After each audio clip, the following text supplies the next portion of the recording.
So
she was.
Well, welcome everyone.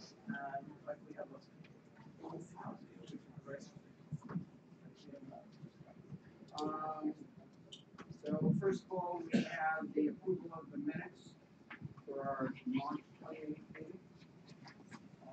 meeting. So moved. Any additions, corrections, changes anybody wants to bring up? If not, final vote, yes, all in favor? Aye. Very good. Okay, so, I don't know whether you're gonna lead us, David, at all, or you want. I'll just give a word, which is, for what's on our agenda, this is not our longest item, so, it's not that there are things going on, because since everyone knows this, the impact review, but that's not on the agenda for today. So what we have for today are a little bit on material change notices, out-of-state organizations, and then we'll probably spend most time on the health cost growth benchmark, which is following up from the meeting that we had with the joint committee last month. So, but I'll turn it over to David. Very good, David. All right, Great. Good afternoon, everyone. As Professor Cutler just laid out, a few pieces of housekeeping for under this section, but also a vote today around the establishment of the 2019 healthcare cost growth benchmark. And I just wanted to first recognize and thank the great participation of the Joint Healthcare Financing Committee at our last public meeting, as well as members of the public who submitted testimony both in person and written, and all of that is on our website. I also want to recognize Commissioner Chris Kreider, who this is his first official board meeting, but the last meeting being kind of really focused on the benchmark hearing, so great to have you here. So with that, I will turn it over to Kate Mills, who is the Director of Policy for Market Performance, to walk us through the first agenda items. Great, and I actually am going to turn over all of the updates to my deputy, Megan Wolf. Oh, Berwick, you're done. somebody got stuck with it. Thank you, Kate, and thank you, David.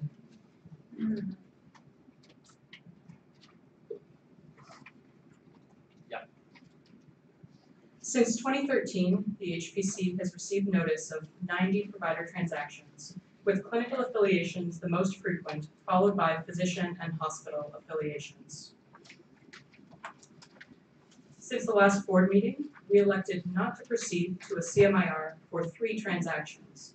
The proposed acquisition of the non-hospital-based diagnostic laboratory business of Cape Cod Healthcare by Quest, a joint venture among Shields, Hallmark Health System, and Tufts Medical Center Physicians Organization to build and operate a freestanding ambulatory surgery center in Medford, and a clinical affiliation between Shields and Tufts Medical Center to manage MRI services at Tufts and at Shields sites in Dorchester and Dedham. For each of these transactions, our review suggested limited scope for increases in healthcare spending, and we did not review evidence suggesting negative impacts on quality or access. We do not currently have any notices under review.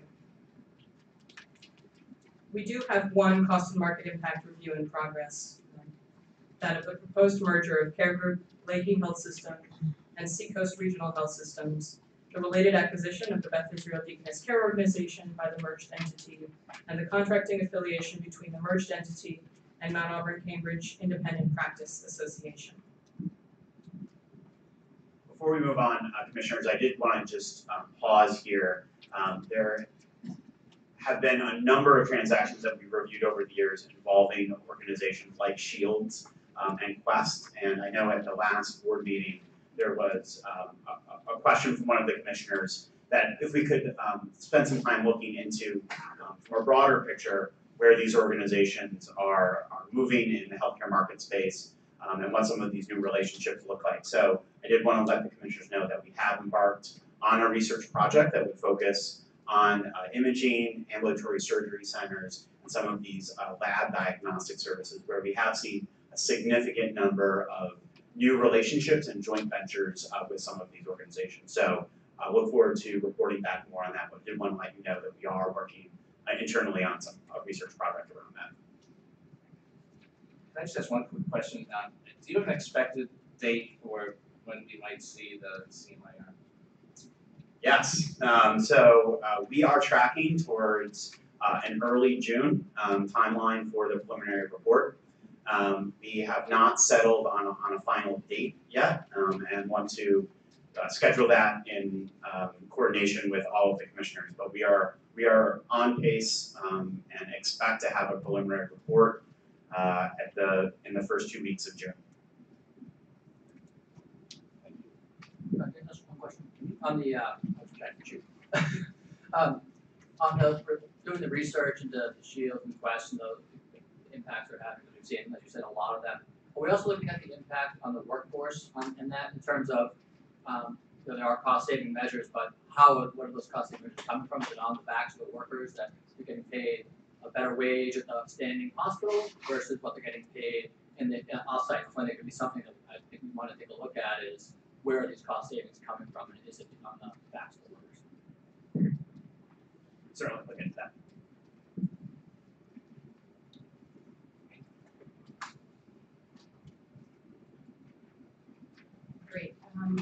We also wanted to update you on guidance we plan to issue after today's meeting on out-of-state transactions that require notice to the HPC through the material change notice process. Commissioners can find this guidance in their binders. As we discussed at the February Market Oversight and Transparency meeting, under our material change regulations, provider organizations proposing a merger with or acquisition of or by any out-of-state hospital system would potentially have to provide notice to the HPC. In 2015, we issued guidance asking entities to contact us if they had any questions about whether an out-of-state transaction would require notice. Our material change notice review is focused on assessing the cost and market impact of the transaction in Massachusetts. And for that reason, based on feedback from commissioners and stakeholders, we are clarifying those out-of-state transactions most likely to impact Massachusetts that would require notice to us.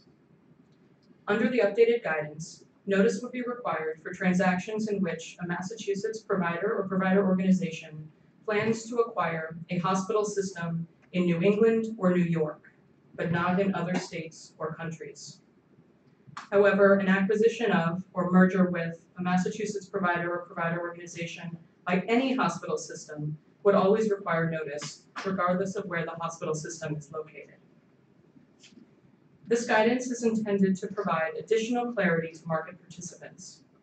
As always, if an entity is unsure whether a transaction requires a notice, we encourage the entity to contact us. I'll pause here for any questions.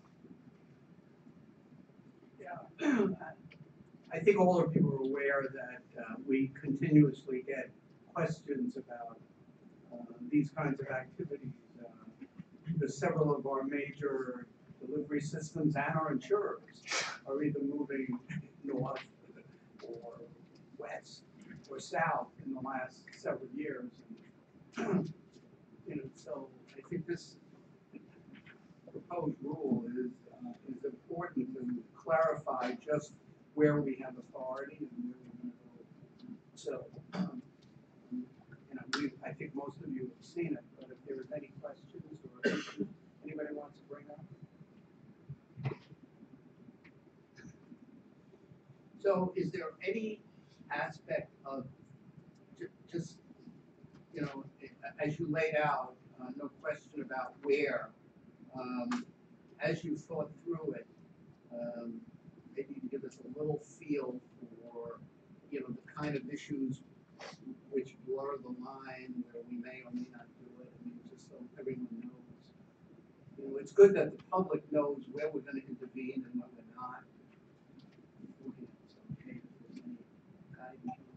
Sure. So the standards for reviewing material change notices, whether we're talking about an in-state transaction or a transaction that involves an out-of-state provider, are the same. So the trigger for a cost and market impact review is whether or not we anticipate that there is going to be a significant impact on cost and market functioning in Massachusetts. So what this guidance does is it requires that the notices that have to be provided to us are really for those where there's some potential that that threshold could be met.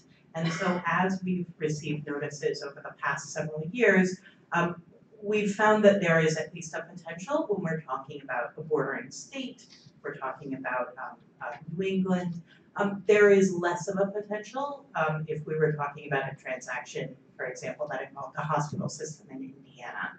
And so that's really the change that we're talking about. It doesn't actually change what we do in the course of a review. That's always focused on the impact in Massachusetts. It's really where we receive notice, and it's just trying to do a common sense limitation to provide some clarity to the market that the notices that need to be provided to us are when a provider in Massachusetts is acquiring a hospital system in a neighboring state or Maine, in New England and New York, depending on how you define those things. So the reason why I asked the question, it's conceivable that a particular transaction might affect one hospital or one or two hospitals or health systems on that border with whether it's Rhode Island or Hampshire or Maine or New York for that matter, where its impact on the state is fairly limited. And in those kind of cases, we probably would not do it, even though that individual institution may be affected. I mean, we're not, am I correct? But the trigger for a cost of market impact review is where we anticipate there's a significant impact on cost of market functioning in Massachusetts. So obviously, that's a deliberation that we have with the commissioners. And so, I think it's hard to say as a bright line rule. Certainly if there was an individual provider near the border in Massachusetts, I could foresee a situation in which that would be a significant impact. Others where it may not be, and that would probably be a fact-based analysis at the time. But this guidance, this guidance says that they do have to file an MCN in order for us to determine that, and it lays out who has to do that. Correct. And just to reiterate the important note that Megan made, if an out-of-state system is acquiring a Massachusetts provider, that will still always require notice. We're really talking about when a Massachusetts provider is acquiring someone out of state when we require notice for that. And we have received notices like this before. For example, Partners Healthcare proposed to acquire Douglas Wentworth Hospital in New Hampshire. They did file a notice with us that was publicly posted on our website. We went through a fact-based review and ultimately found that there was, it did not meet the threshold for any further review.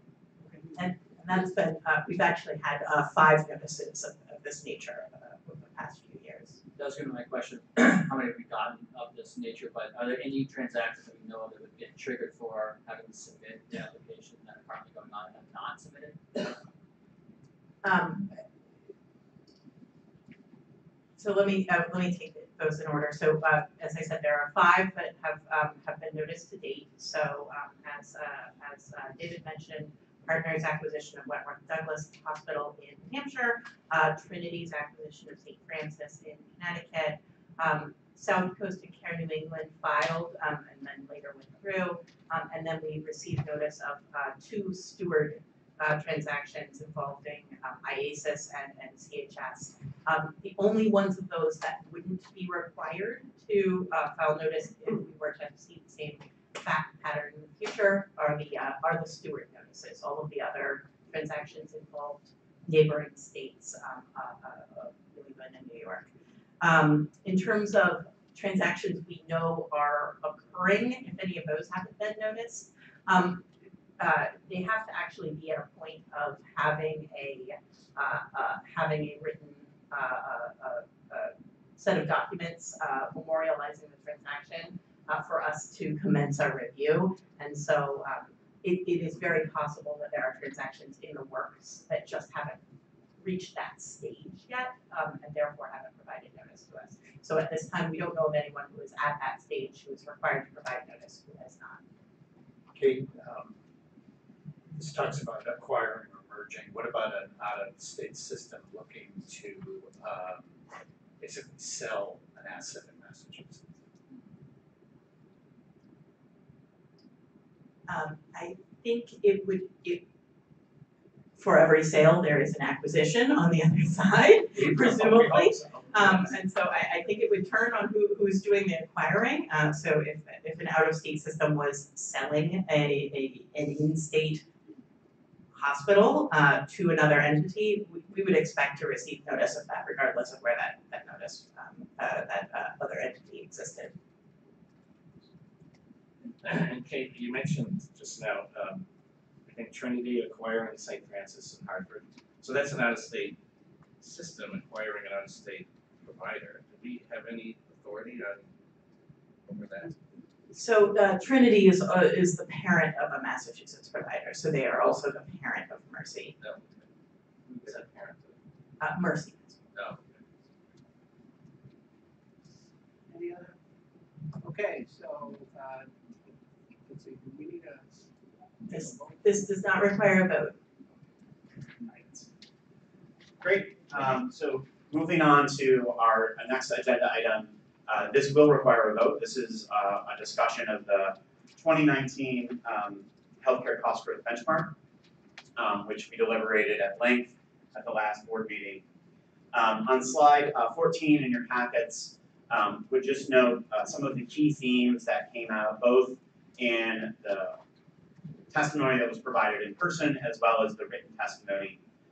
Would note right away that for every organization that provided an opinion about whether the benchmark should stay at 3.1% or be modified, every organization testified in favor that it should stay at 3.1%. There were a number of organizations that did not provide an opinion one way or the other on it, but no organization explicitly testified that we should modify the benchmark to a number between 3.1 and 3.6. I would note, and this came through in much of the testimony, that many providers continue to have some concerns about how the benchmark is interpreted and used at the negotiating table by health plans. Certainly there were a few different providers who wanted to stress that the benchmark is a total healthcare expenditure benchmark and is not an explicit cap on price increases. And that there are areas, that there are certain providers that have been historically underfunded or have had lower prices that may need to negotiate higher prices, or that there are certain areas of healthcare that have historically been underfunded, such as behavioral health care or primary care, where it may be perfectly appropriate and prudent that those areas do receive higher levels of growth than some areas. And I think Chair Altman, you stated multiple times in that meeting explicitly that the benchmark is not meant to be a specific cap on prices leveled across the board, but is a total healthcare expenditure growth target that may have some variation underneath it. Would also note that some providers continue to have concerns that the benchmark locked in a certain unwarranted price variation that exists within the market, and that if some organizations continue to not be able to grow beyond their historic standing. And we also heard a number of providers and health plans talk specifically about the role of pharmaceutical drugs and pharmaceutical spending being a major cost driver that may threaten the benchmark in future years.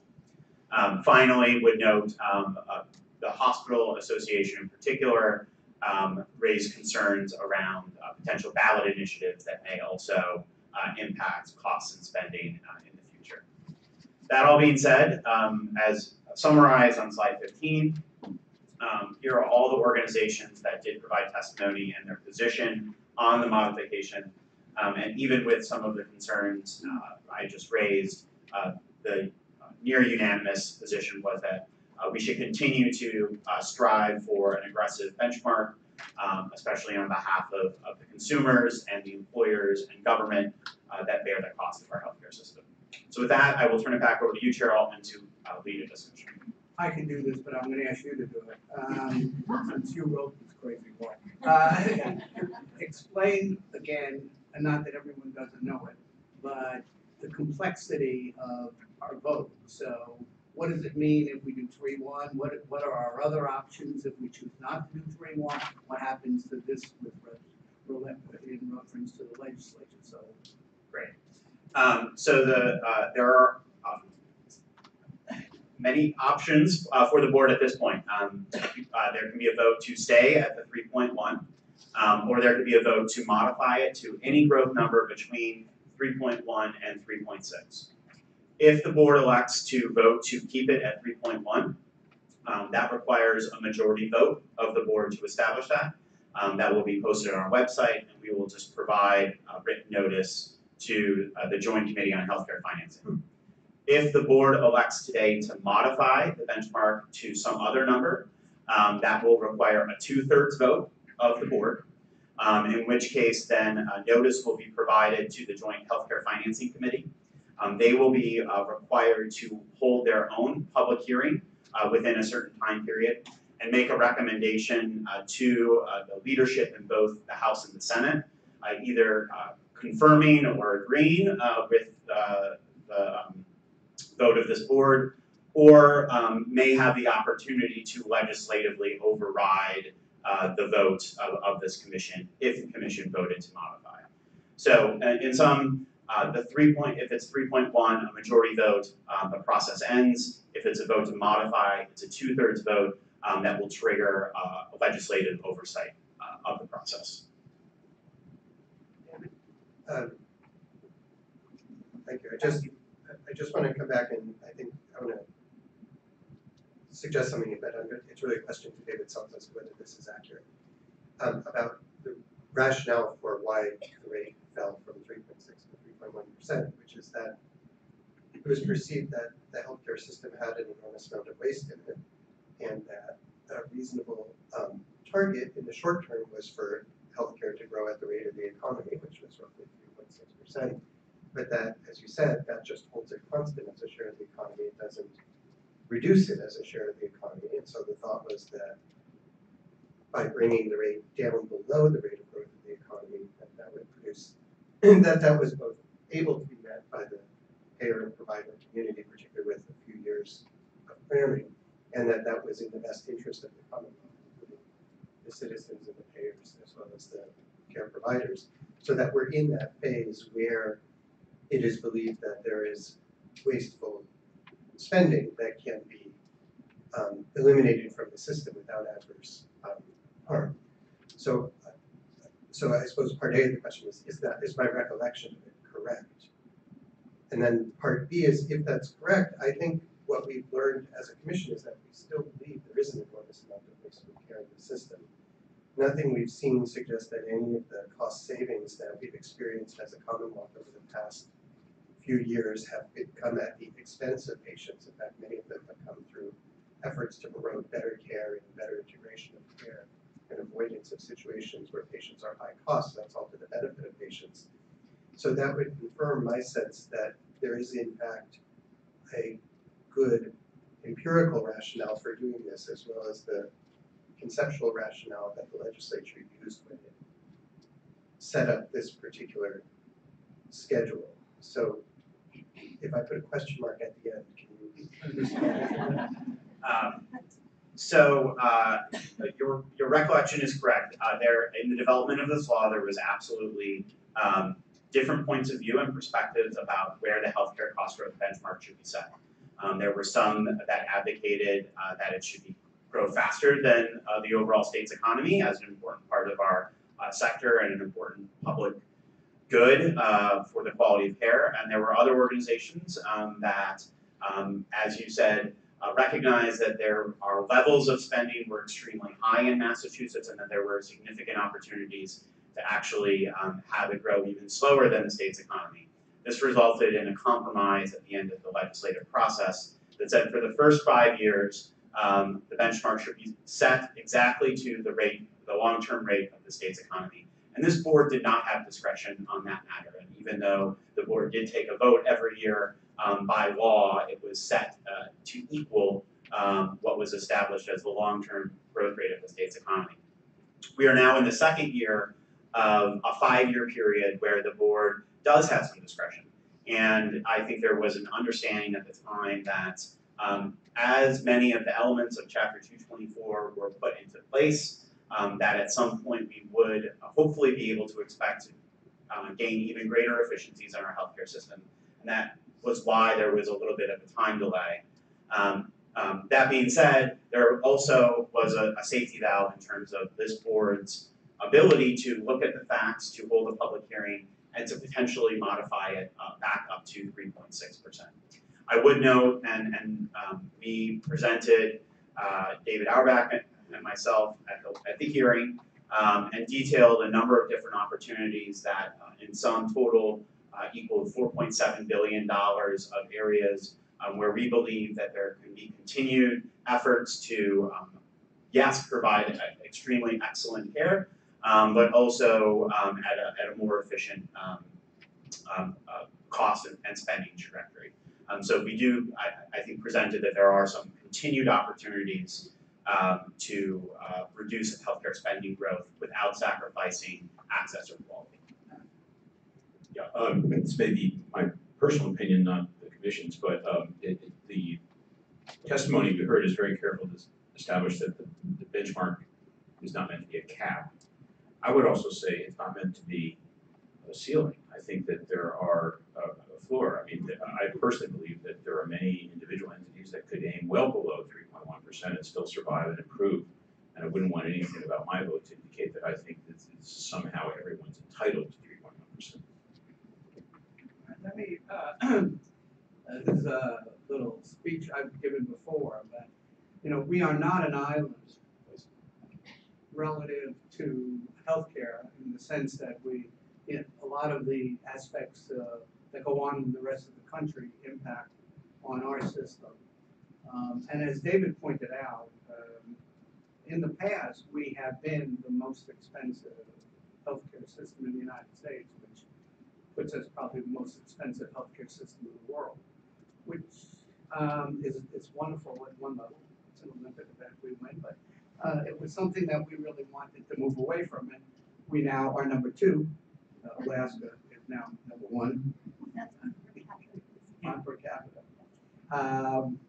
So I'm very mindful of the trend lines in the rest of the country.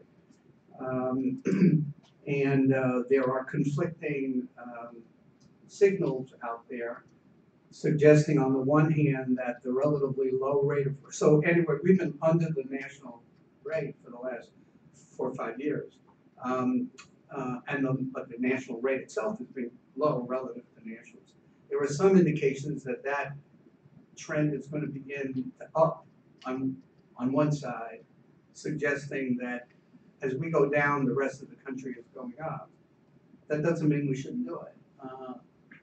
But we do need to be mindful of that relationship between us and the rest of the country, because many of our delivery systems compete nationally in terms of getting people to work for them and so on.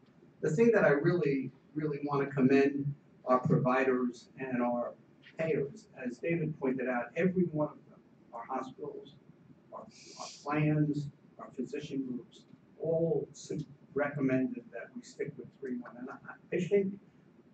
I think we should give them credit for that, because what we're saying is they are willing to live with a tough number that's, whether we could theoretically go lower, sure, but the reality is that we are pushing ourselves, and I think a good thing, to be less than what's going on in the rest of the country, and I think we need it. So I, for one, am very comfortable with the 3.1, but I do think we need to be constantly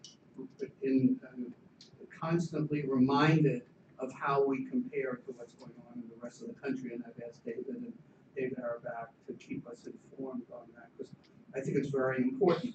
It's good for us to be under, but we can't be way under without having implications. We would have to question ourselves if the gap got very wide. But anyway, I just want to put myself on record as thanking and supporting our payers and our providers, but also the support of that 3.1. Anybody else want to jump in? On that point, that's what I said last time we did this vote too, is that everyone, to your point, it's shown here, supports going to 3.1, and they all have caveats of what they want focused on. I support this, but need you to continue to do these other things if we're going to be able to hit that benchmark and thrive and survive, right? So I think I agree completely with the point. I just think it's important for us also to recognize that 3.1 had a lot of, but still focus on these things that we want you to pay attention to. So in looking at some of this, it just feels that we need to recognize that as well, that there are a lot of caveats to that 3.1. There's still some issues that we need to stay focused on as folks testified to support the reduction or keeping it where it is, but that we got some issues that we need to continue to stay focused on within that 3.1. Okay, so what I'd like to put on the table for a vote, and which anyone can modify or change, is that we approve the benchmark of 3.1. And I'd like to put that out and is there a second for that? Second. Okay. Any questions or comments? If not, all in favor? Aye. Opposed? Abstentions? Unanimous, David? Put it on the website. Great.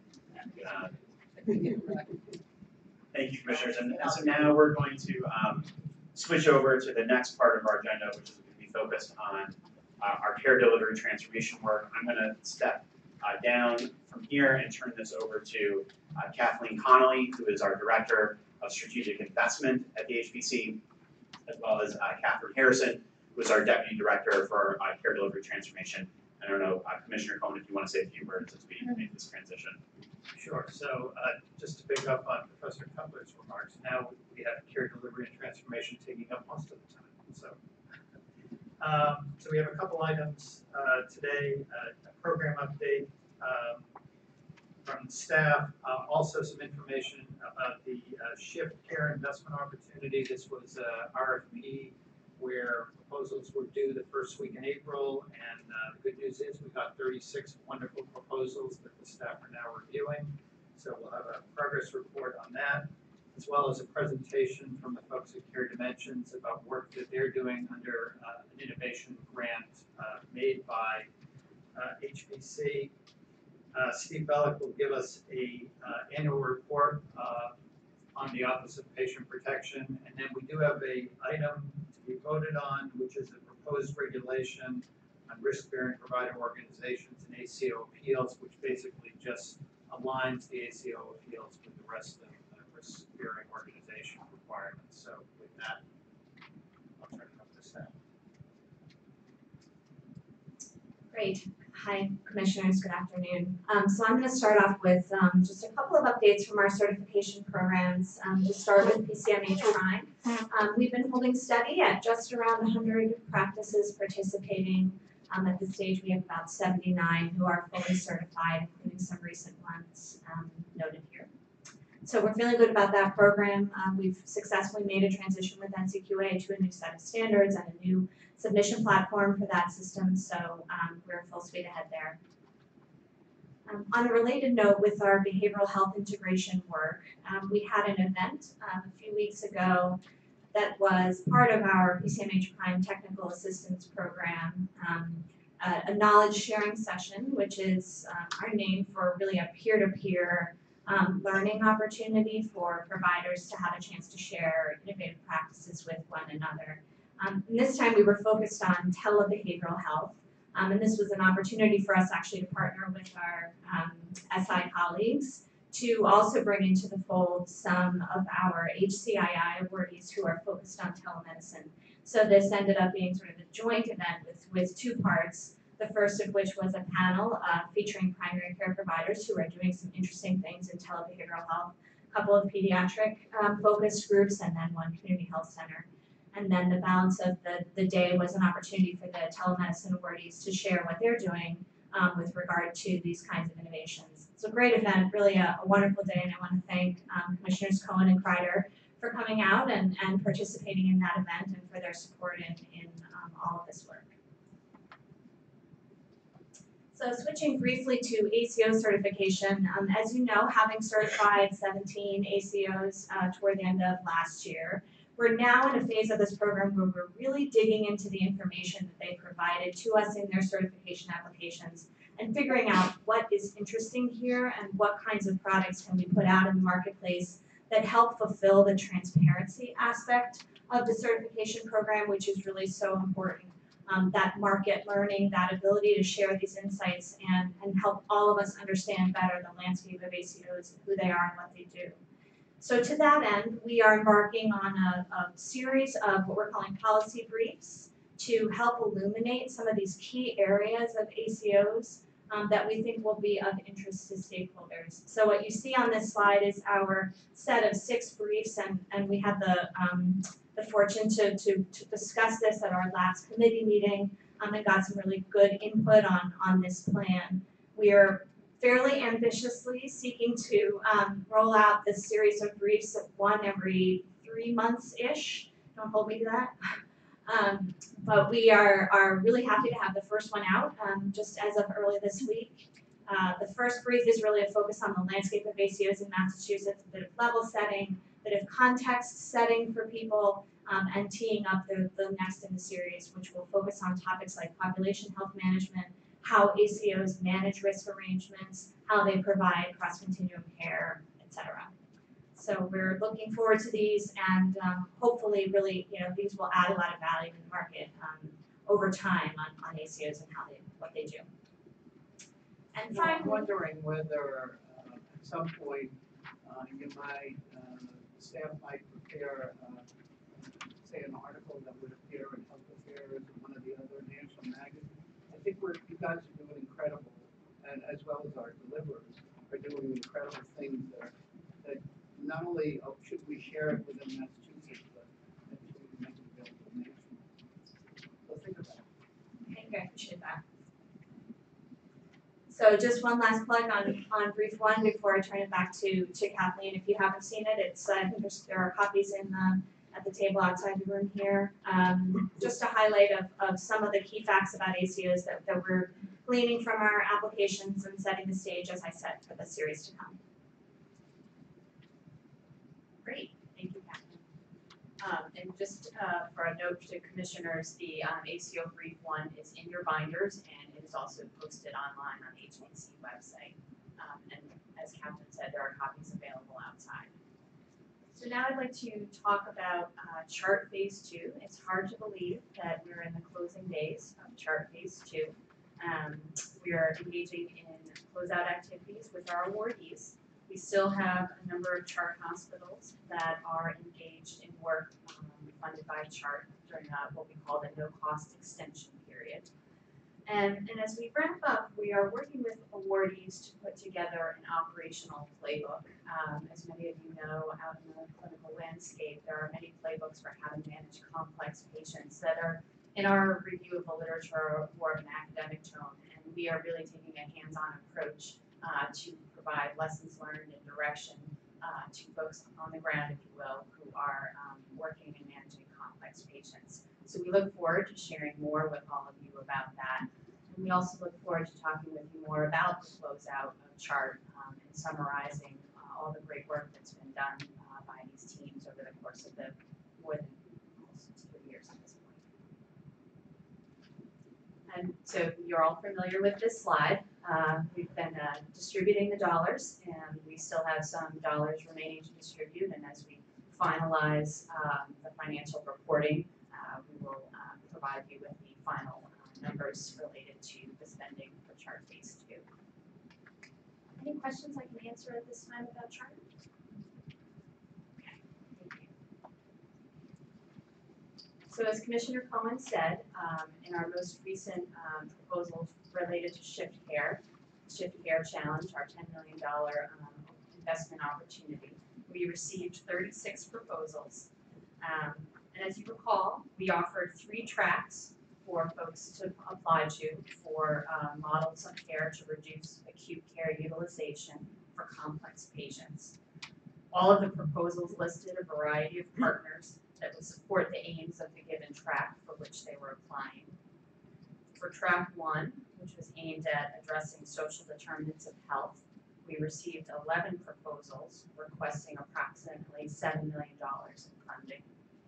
For track 2A, which was aimed at providing timely behavioral health care, we received 10 proposals requesting approximately $7 million in funding.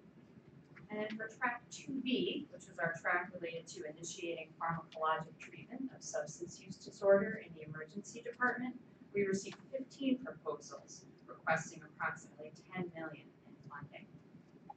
And on this next slide, we have some, we love our by the numbers, so we have some more detailed numbers in terms of the number of applicants by track. So you'll note that we had 11 applicants for track 1, 10 for track 2A, and 15 for track 2B.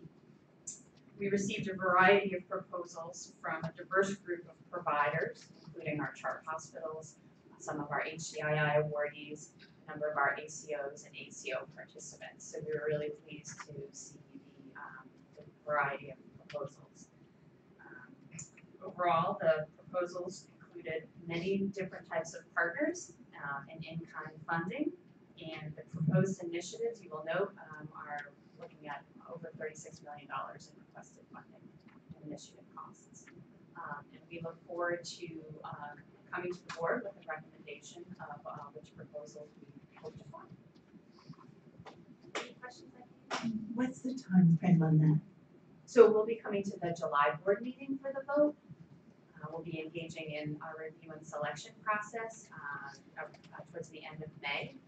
We've engaged a number of subject matter experts from outside of the agency, sister agencies, and other experts that can help advise on different components of the proposals. Can I back up to the chart for 1 second? Sure. Is there a way to find out in the time ahead which of the chart grantees were able to continue the programs they're under chart, which they had to shut down because funding went away? Yes, we've asked our chart awardees as part of the award, there's $50,000 set aside for strategic planning, and they kind of outlined which elements they hope to sustain and move forward. And we also want to keep engaged with them to determine, as they wrapped up, what were they actually able to continue. We know many of our programs got subsumed under Mass Health ACO, so that was a nice synergy to see all the good work and different complex care models were picked up and staff were picked up as part of the Mass Health ACO initiation. We can provide you more detail. Yep.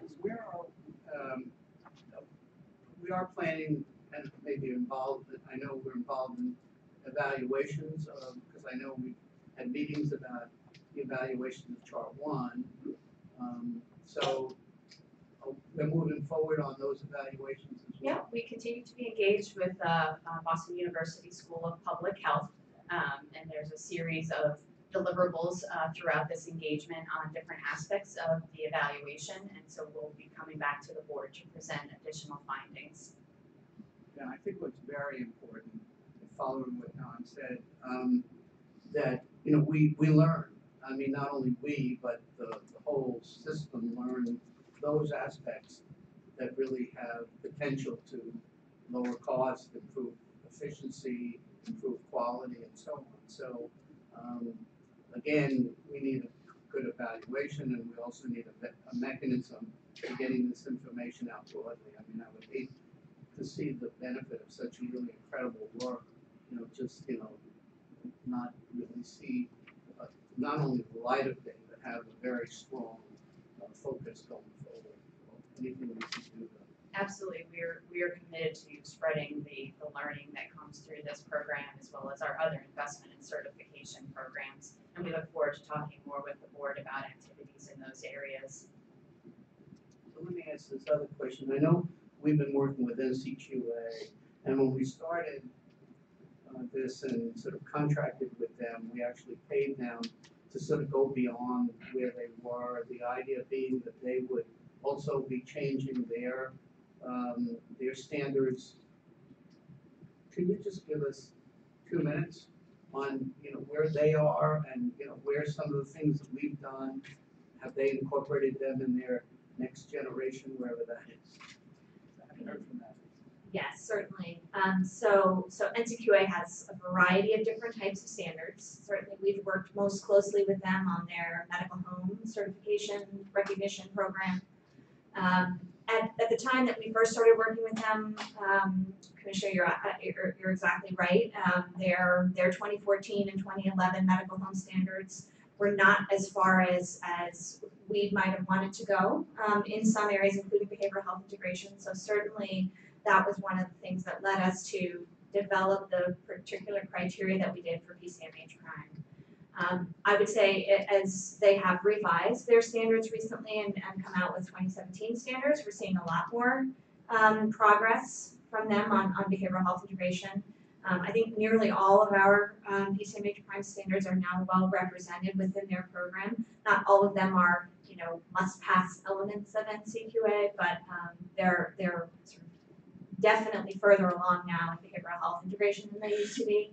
I would also note that they have they've developed and are starting to implement now their own behavioral health distinction module, which goes even further in some dimensions. So they're making a lot of strides, and I think also they've been paying attention to social determinants of health as well, and trying to incorporate more aspects that point to social determinants into their criteria. Does that address your question?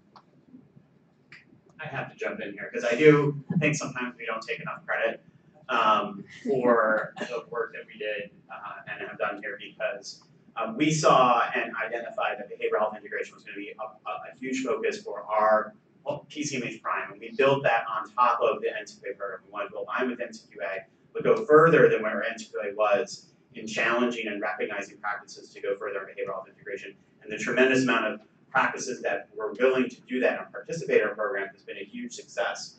But NCQA then developed their own behavioral health module and is now marketing that and making that available to practices across the country. And that behavioral health module, in many cases, drew exactly from the things that we were testing and piloting in PCMH Prime. So I think I would say it is fair to say that what we put together in PCMH Prime led to a national change in how NCQA is recognizing and pushing this. And we were a test model state for how to do this. And so in some ways, there was a lot of debate at the early beginnings about whether we partner with NCQA or whether we go completely on our own. We decided to partner with NCQA, and I think in a very positive way, that has helped lead to national changes in the patient-centered medical home model. That being said, I think it's fair to say we have a little bit of soul searching to do about what our next phase of PCMH Prime should and could be. Because NCQA now has this new behavioral health distinction module, because they've incorporated many of our certification standards into their base program, what is the value of the additional PCMH Prime recognition? And do we want to completely align with NCQA moving forward? Do we want to revise our PCMH Prime program to maybe go even further in areas of importance like social determinants of health? So this is going to be a decision that will come to the board this year, is really what is the next phase of PCMH Prime, because the market and NCQA has caught up to what we were aggressively pushing. Thank you. That's exactly what I was, because we talked about it so much, but it's been several years, so I think it's job well done. Thank you. It's just a tech phrase that.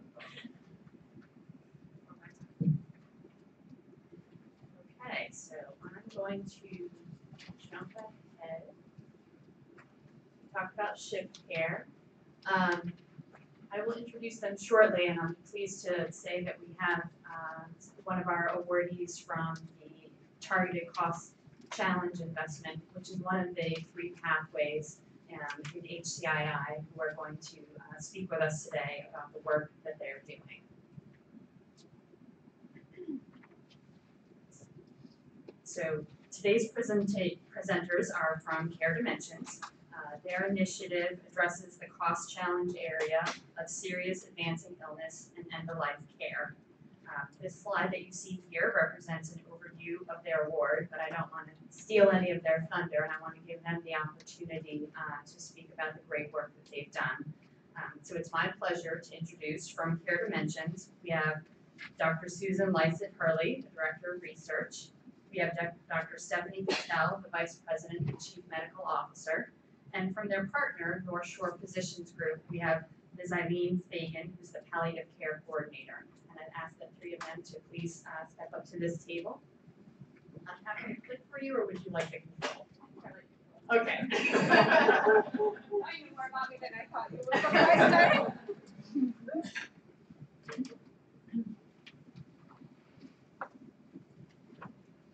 I'm Susan Lysett-Hurley. I'm the Project Director for us at Care Dimensions and the Director of Research.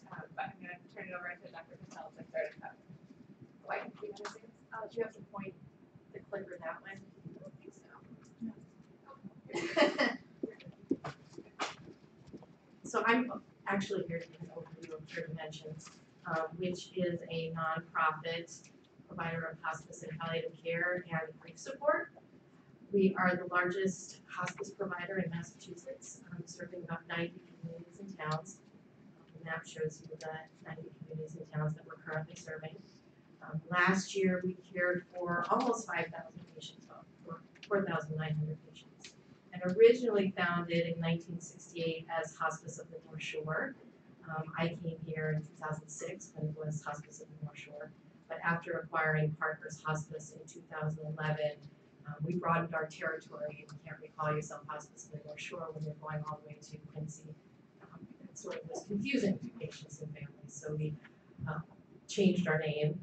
Currently, we have 551 employees and about 490, I think, volunteers. Our overall mission is really to enhance the quality of patients' life, those suffering with debilitating end-of-life, life-limiting illnesses, as well as death and loss. Really around not only providing superior care, as I think we do, but also a lot of education, consultation, and research that we've been doing in the area around serious illness and end-of-life care. As many of you know, most of our overall care is done in hospice with an interdisciplinary team that includes physicians, social workers, nurse practitioners, nurses, chaplains, hospice aides, volunteers, complementary therapies, a whole host of people that sort of sometimes invade patients and families to provide that care. Currently, our average daily census ranges around 790 patients a day. Most of those are in the home, about 52%. We do have 31% residing in long-term facilities and 13% in assisted living. In palliative care last year, we saw about 2,100 patients. We are looking to, I think, exceed 2,500 this year if we continue to go on track. And we also have 2 inpatient units. So inpatient hospice units are a nice alternative for patients on hospice care to going to the hospital when they have acute symptom management and need a lot of around-the-clock nursing end-of-life care. It's really beautiful, home-like environment. Our first one was opened in 2005 in Danvers. Our second one just opened 2 weeks ago on the Lincoln-Waltham line. It is staffed with, again, nurses, physicians, chaplains, volunteers, a lot of complementary therapies. It's all private rooms. And we have seen a high utilization of patients utilizing that service instead of going back to the hospital.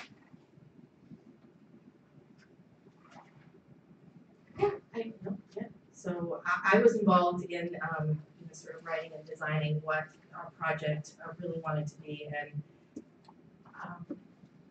as a palliative care physician, I really wanted to see that advancement made and felt like we could really make a difference in quality of care, but also in the cost of care. So palliative care has notoriously focused on the hospitals. We wanted to move it into primary care, so we chose to partner with a longstanding partner, a primary care group, to sort of bring palliative care into primary care, trying to identify them earlier, not when they are actually in the hospital, but prior to that, and helping them identify their goals of care, what their values are, and hoping that their trajectory will follow along with that. And in identifying that, we also felt like we would identify those patients earlier for hospice that were appropriate for hospice. And in the result lead to improved quality of life and reducing unwanted hospitalizations and ER visits. That was sort of our summary. The project aim was a 20%, we were pretty aggressive, 20% decrease in all-cause readmissions and emergency departments from our enrolled population, which we call our palliative care plus patients, compared to our target population, and also an increase in hospice length of stay for the North Shore Physician Group patients served by the Palliative Care Plus. We called it Palliative Care Plus just for a little history. We've been doing palliative care for about 15 years, so we basically took our model but added to it. The target population was North Shore Physicians Group patients that have a primary care in North Shore Physicians Group. They are part of their ACO and they have a life-limiting illness. And just a little bit of how we did it again, we took our palliative care, and these little areas in circles is what we enhanced our palliative care with, which was we designed a palliative care screening tool more geared towards primary care versus the ones that are out there that were designed for hospital care. We have a one-on-one site with an site provider who visits with the doctors and nurse practitioners and providers around patients that could be appropriate. A direct referral system was put into place with North Shore Physicians Group, as well as coordinating with their inpatient. North Shore Hospital has an inpatient palliative care group, so coordinating with their group, as well as the rehab teams. We've done a lot on tracking most forms, which we were doing, however, we weren't keeping very good track of them. We added in some interdisciplinary meetings because we added nursing to our model, which had primarily been nurse practitioners and coordination of care. We also added telehealth, which has been a great addition to palliative care, as well as 24/7 access to our triage nursing line for symptoms or help that the family needs 24/7, and it's a social worker. And the timeline was, we began our contract execution in November of 2016. We rolled out the program June 1st, 2017, and our project will be completed November 30th, 2018. So, We'll speak about from our partner group, North Shore Physicians Group. My name's Bacon, I'm a nurse practitioner with North Shore Physicians Group, and I've been with them for quite some time. I do have a background in hospice and palliative care as well, but was operating in North Shore Physicians Group as a primary care provider solely. So our physicians group has an extensive span in that we're a multi-specialty group affiliated with North Shore Medical Center and Partners Healthcare. We have about 275 physicians, nurses, and medical assistants within our system to provide care to about 80,000 patients. That's our current census, and about 30% of those are over the age of 65. You have practices that are family practice, and some practices that are just adult practices. So we have a mix of that. So we were looking into, with Care Dimensions, building upon a prior relationship and our work that we've done in the past. Each group doing what they do best. So for over 20 years, we've really worked with them and collaborated with them to provide ideas and care models that are helpful to patients as they move along the system. In 2009, North Shore Physicians Group was very much a part of a demonstration project with Medicare to embed care managers to manage with primary care doctors patients with multiple comorbidities and serious illness. And in 2016, we worked with Care Dimensions again to really work with the Medicare Choices model to see what patients would identify early for any type of hospice care. And our teams worked very well together. So I think that with the grant that was written, it made sense that because of our partnerships and our past successes, that would be a good match to identify the serious illness patients and see what we could do to expand Palliative Plus for them. It also very much meets internal performance expectations for serious illness conversations, increasing hospital length of stay, and instituting palliative care from a partner's perspective in our physicians group. Those are goals that we already had established for ourselves with partners. So our staffing model in pairing the two groups is that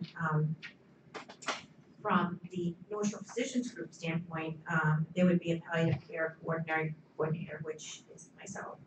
And we have a physician champion who is the medical director from our advanced illness care management program, and a project director who also is very much involved in the analytics and measuring the utilization of care differences in patients that are receiving this. And from the Care Dimensions, there's palliative care NPs, 0.75, palliative care RN who does reach out to patients and checks on early assessment of symptoms telephonically, medical director, partners, provider relations coordinators do go out and support each practice for materials, most forms, education materials for patients and families if they're needed, and our project director and data analytics. So I think that that's the staffing pattern and the care delivery is about, I think the biggest piece of this is, one of the biggest pieces is about patient identification. Who in the primary care setting would be, someone a primary would say, oh, I would like to bring this up with them in their primary care visit. So we worked a lot on patient identification and eligibility criteria and education. So it's patients who are a North Shore Physician Group patient, part of the accountable care organization, so they have to be part of the ACO, which is Partner Partners, Population Health Management. There is an icon in their electronic record that helps identify those patients, and they must have a life-limiting illness. So we developed a way for referrals to come in, and believe me, there was a lot of time spent on patient identification, not through just computer, but one-to-one, education, the tools to use with nursing. There was a big initiative to help nurses identify early and communicate with the providers. So we put within our system that physicians and NPs could now refer directly through the computer system directly to this program and not have to be confused with in, out, what do I enter, what do I not enter, so that we could really create a very streamlined process that there was provider to provider helping to move the patients, work with patients, staff, and care dimensions to get the patients the care that they need. And the care dimensions provider relations team again reaches out, as I mentioned. And internally, there's a screening of all care dimensions, palliative care referrals that come from other systems. The Lakeview system, or what if they happen to be and meet the criteria, then they also will be screened to be put on to the program. And then any patients who are referred to hospice who are not undertaken to hospice care, who perhaps do meet the palliative care plus criteria, they are from North Shore Physicians Group, but they're just not clinically ready for hospice care, then we help to continue their support in that journey and putting them on the PC plus program. And anyone who stabilizes under hospice care is another place that is evaluated to say, okay, they stabilize, they don't meet the Medicare criteria for hospice care, then how can we continue to support them with this serious illness, symptoms emotionally, physically, and then we identify if they meet the criteria and put them on that way. So we've really come at it from different angles and not one source.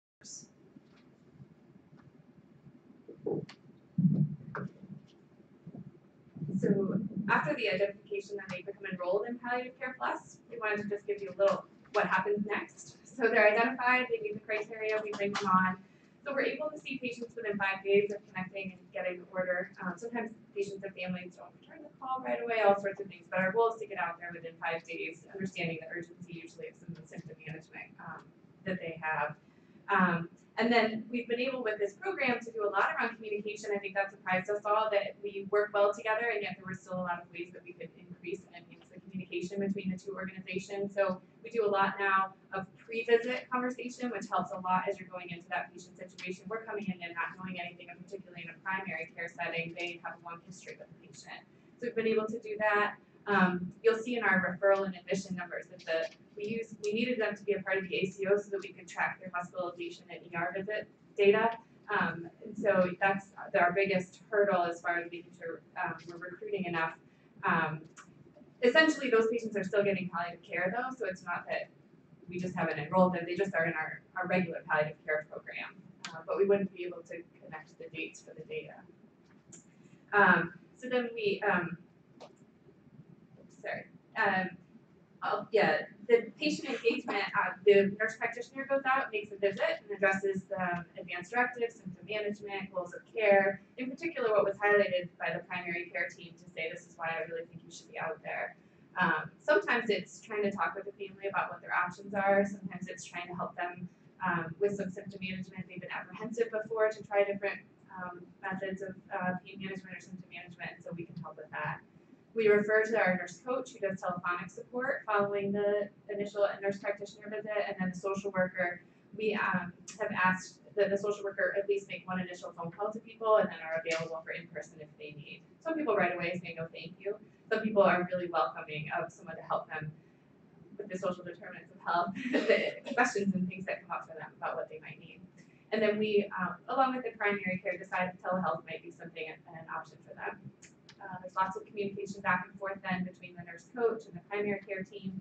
They continue to see the primary care team for routine care. And our notes, we are not part of EPIC, but our notes will get faxed in, and Eileen has done a lot of work on making those notes visible to the primary care team that they've been seeing, because as we know, the coordination of care is really so much of the work that needs to be done around that. So hopefully that's helped, and then we can help transition them to hospice when it's appropriate. The technology aspect that I wanted to mention is part of our grant, and something we were really excited about was being able to do telehealth for palliative care. We've been doing it in hospice for quite some time actually, but we have never been able to have the nurse piece and the technology piece to start it in palliative care. So we started that, and the units now are out all the time. So we have actually thought about, should we do more? But we have to staff the nursing behind it. So but the 10 units are there for patients with congestive heart failure and COPD. And they have daily vital sign monitoring and a symptom survey so that we can track it over time, any weight gain or changes or differences in their shortness of breath. And the results are communicated back to the primary care to handle some of those day-to-day vital sign monitoring that our palliative care team is there to support some bigger picture things as well. So trying to emphasize the coordination of care. So just some early numbers. I preface this by saying we're still in the middle of it. But it seems like a good place to at least present some of it. The big spike you'll see in referrals in June is that we screened all of the patients that were currently on palliative care to be able to bring them into this program. But as you can see, it's kind of tracked over time and had some peaking, and then we're seeing an uptick again in April. But the difference there is really the ACO membership. That's the only thing that we have found for people that wouldn't make them qualify. The referrals coming in from North Shore Physicians Group now are very appropriate from that they have life-limiting illness. Sometimes we might get pain management consults, but we're really looking to help folks with life-limiting illness. And so that piece of the referral seems to me to be closed a little gap that we had, and that really it's just a matter of ACO for the participation in the grant. Some of our key performance indicators, and again, some of this has a little delay, particularly with the readmission rate, but we've seen a downturn in the readmission rate for our patients. There's a spike in August and September. We had one patient who kept going in, and we had a hard time tracking him down at his house. So that's one of the spikes in August at least. But so we've tried to, we initially saw that we were having a higher rate than we thought or expected. Some of that was we had small numbers. You have one patient like that, it really affects your data. But also we thought we weren't doing as good a job on the transitions in care. And so put into place some other operational features about when a patient gets discharged, we need to know about it, and how do we communicate that between the North Shore physician practice and our team too. Because sometimes our team found out about it and NSPG wasn't quite aware yet, and vice versa. So we put in some operational changes and are hopeful that that's what some of the rate decrease is. I'm not sure, I believe December is 0. The data will come back a little bit more as the next quarter reporting. And then our ED visit rate for 1,000 days has come down as well. Initially there was a big rush in June, but so trying to trend that and see where it goes. But initially we're seeing hopefully that it's trending in the right direction. We've had a fair amount of patients discharged to hospice, as you would expect in this patient population, and so this is over time. Every month we've had quite a few, and increasing the more patients we have in general on palliative care plus, the more discharged to hospice. So the medical orders for life-sustaining treatment, the form is significant advancement. One of the things is that we were completing their forms at home, but if you're in the home, it's sometimes you ask the patient to take it back to the hospital or to their visit the next time. But so how do we find out when they have it? And so we now are doing HIPAA compliant photos in the home to be able to take a picture of it when we complete it and one of the palliative care team does, so that it becomes a part of our record as well as we can send it into EPIC for the primary care. And then we are actually tracking, we initially, in fact, with this grant said that we were going to track the billing code for having the conversation about serious illness, but we found that we were something like 95% on every patient already doing that, which I was happy about. That's our whole role, actually. So we decided that wasn't quite as meaningful and got really kind of harder on ourselves about that we want to track that there's a form completed in the home. It doesn't have to be DNR or whatever limitation, but that we've talked with folks about what their goals are. So now we're tracking that in the medical record, and that's what the number reflects. So now we're up around 40%. I'm trying to make sure that that's there. So I just have one patient case to tell you about. So we had an elderly patient who experienced a lot of emergency room visits, hospitalizations, so many medical appointments with lots of specialists.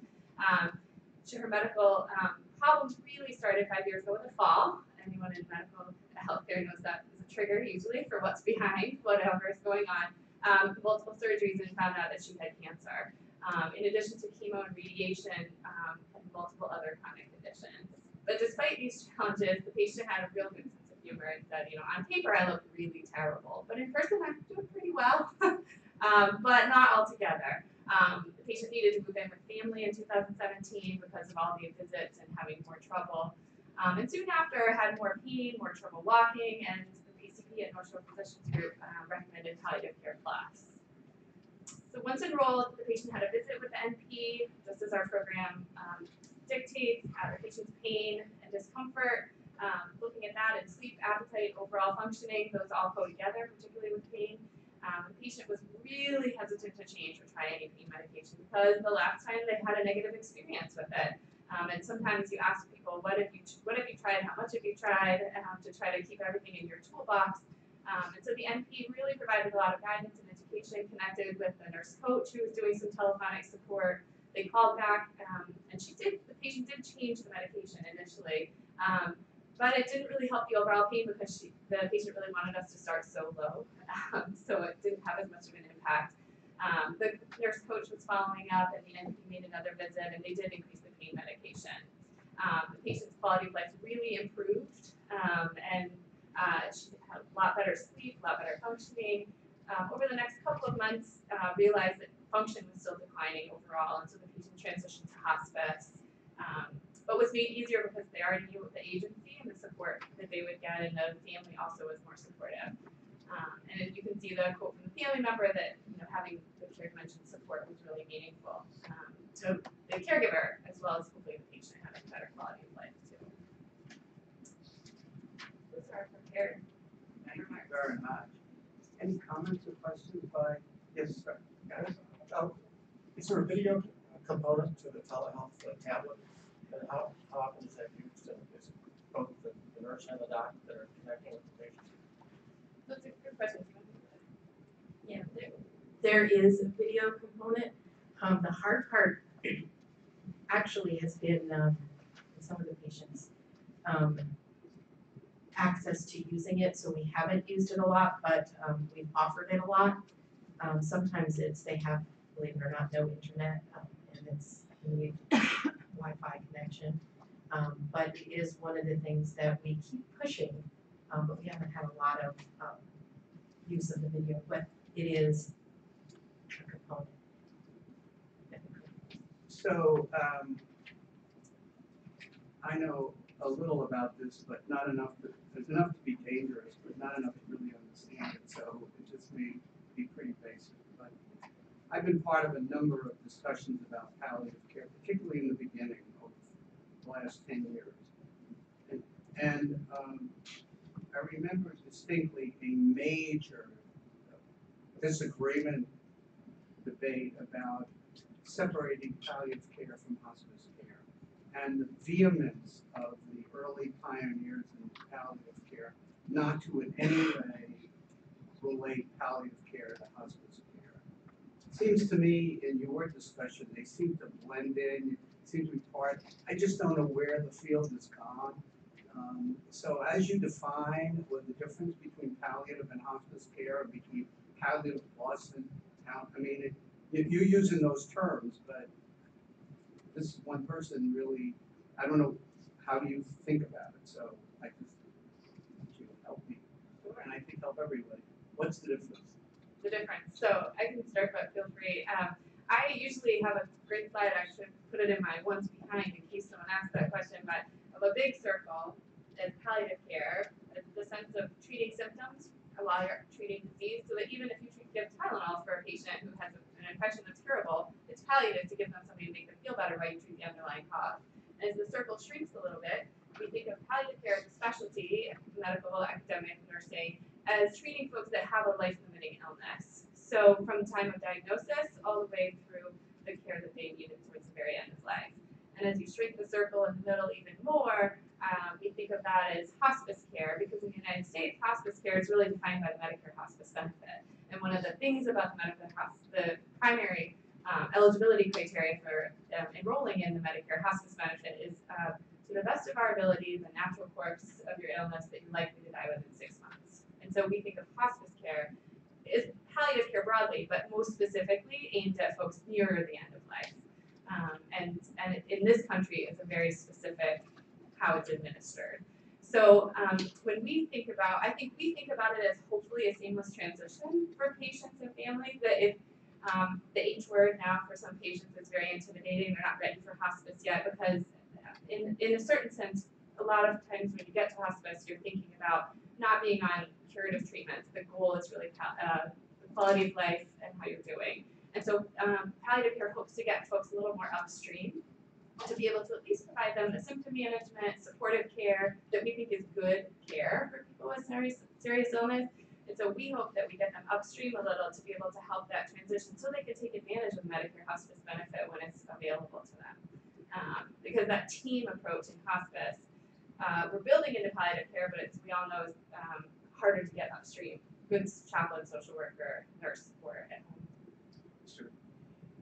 Yeah, first, thanks for this work. It's just amazing. I can't thank you enough. So are you going to be able to continue it by the grant house? And then second question, on the summary sheet, it says the initiative costs $760,000, save $7.2 million. Who got the money? And are you able to gain share back? Is there a way for you to harvest back the savings to continue and expand your program? Is there any I'm talking about sustainability in the long run? Yeah, thank you, great question. So, so I would say, so we were hoping that with we got the number of savings really by hoping that our recruitment would meet its high number, and that also by saving even one visit or one hospitalization, that's where the recruitment would come. So there's not a direct line for us to get some of that money. I think that the ACO. Yes. Yep. So I think that's an interesting part of the next step in sustainability for us is thinking about, I think that's the way palliative care is moving in general, is thinking about how to work out some of that cost sharing. At the national conference even, there was a lot of discussion around models of palliative care and building partnerships around payment models and structures. So let me just, so does the ACO agree that it saved that money? I would say so. Well, you're not done yet. Yes. Yeah, we're not done yet. We're not done yet, so I don't know that we've done it all yet. But there's definitely been involvement and I mean, that's the partnership in it, right? Is that they have committed to do the work with us and look at where does it go after that and what happens. On our end, from a sustainability perspective, the things that of interest to us are certainly looking at this as a test model for us about thinking about some of that cost sharing, as well as patients that come onto hospice a little bit sooner is a good model for us, as well as having an increased hospice census is one of the things that palliative care is always driven. So. Sure. And one last question. You said earlier that the ACO membership is a hurdle. I didn't really understand. You said the data doesn't connect with the dates. The ACO is the winner. Not a hurdle per se, but more that was an exclusion criteria for us because we need to be able to track the emergency room visits and the hospitalization data, which patients can't guarantee that we know everything about them unless we're able to collect the billing claim data, which the ACO has. So if it was a patient that's outside that system, they could tell us if they went to the hospital, but we don't have access to Medicare claims data in this particular project. I have something to add to that. So, as we try and introduce palliative care as a normal part of the culture change in primary care setting, most medical practices are used to, it's at a point of crisis in the hospital or a point of decline in the emergency room oh, you know, this person with a serious illness is getting to this point where it looks like we really need to bring in the palliative care support, which people think of end-of-life care. So we are changing the definition of palliative care by what we're doing. We're saying when you live with a serious illness, there is a process. It's tough. It impacts the quality of your life. Before you're at end stage, it impacts the quality of your life for caregiving, getting back to the doctor, some of your shortness of breath, and even just trying to get a oxygen travel machine so that you can go out to dinner.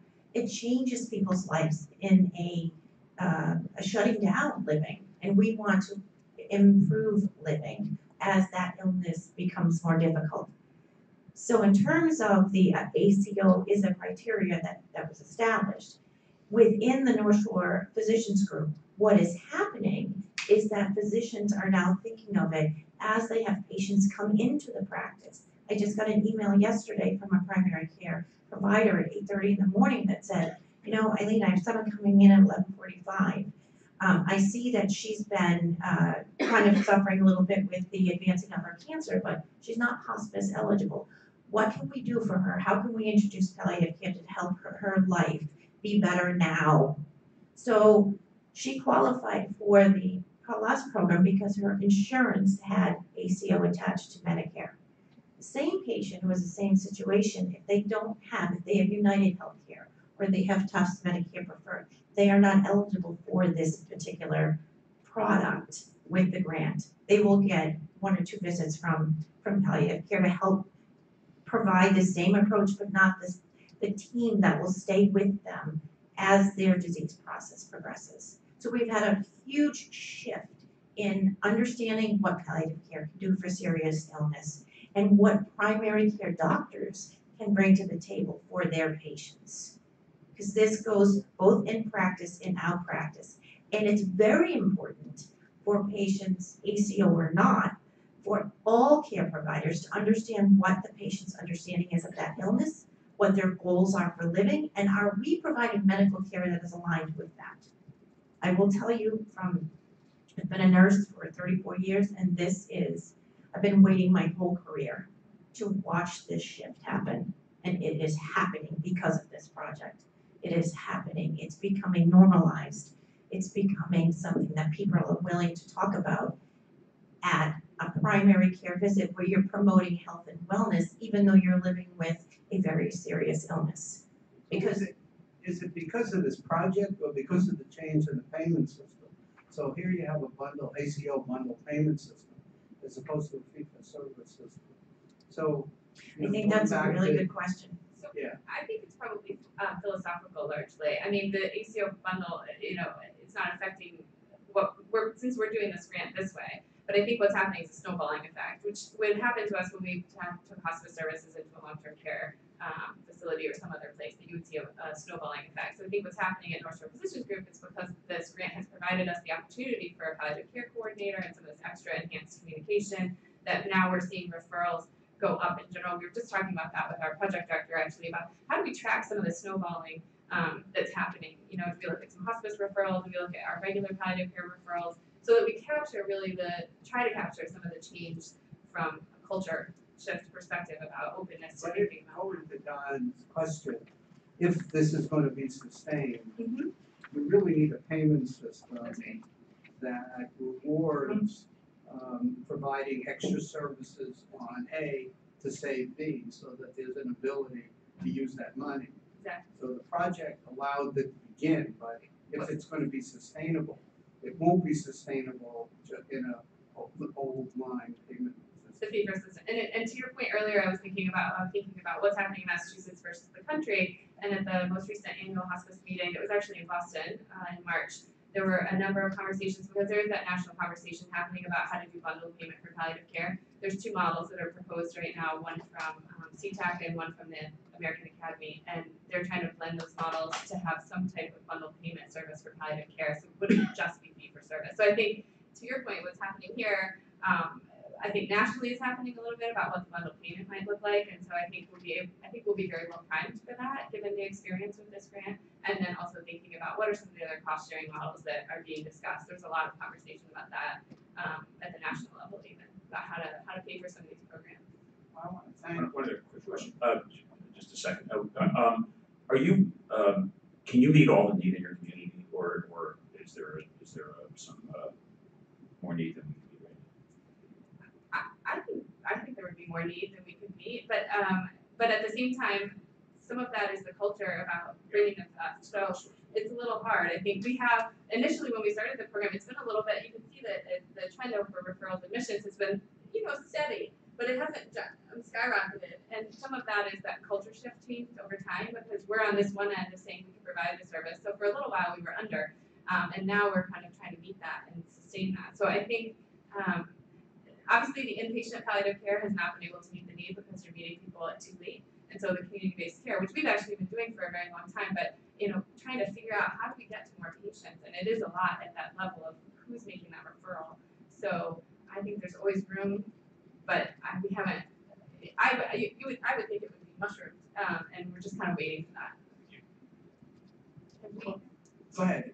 We, as an organization, are working with the Centers to Advance Palliative Care around the payment models and using some of the data and the things we found from this opportunity actually to advance that and discuss with ACOs, even to the point of risk sharing and things like that, which will be necessary. We won't be able to sustain it, however, the plan is to continue it past the grant.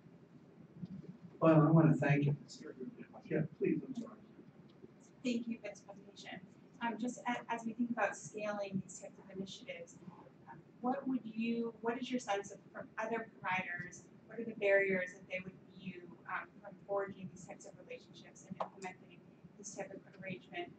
And thinking about those barriers, that whether they're perceived or real, what would be your kind of recommendation to other provider groups that are interested in doing this type of work?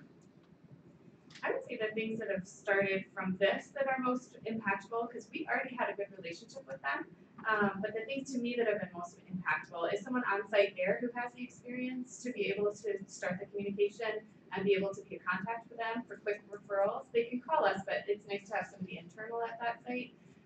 The other thing I would say that we're still figuring out a little bit is medical record sharing, so that you are able to really be a part of that care.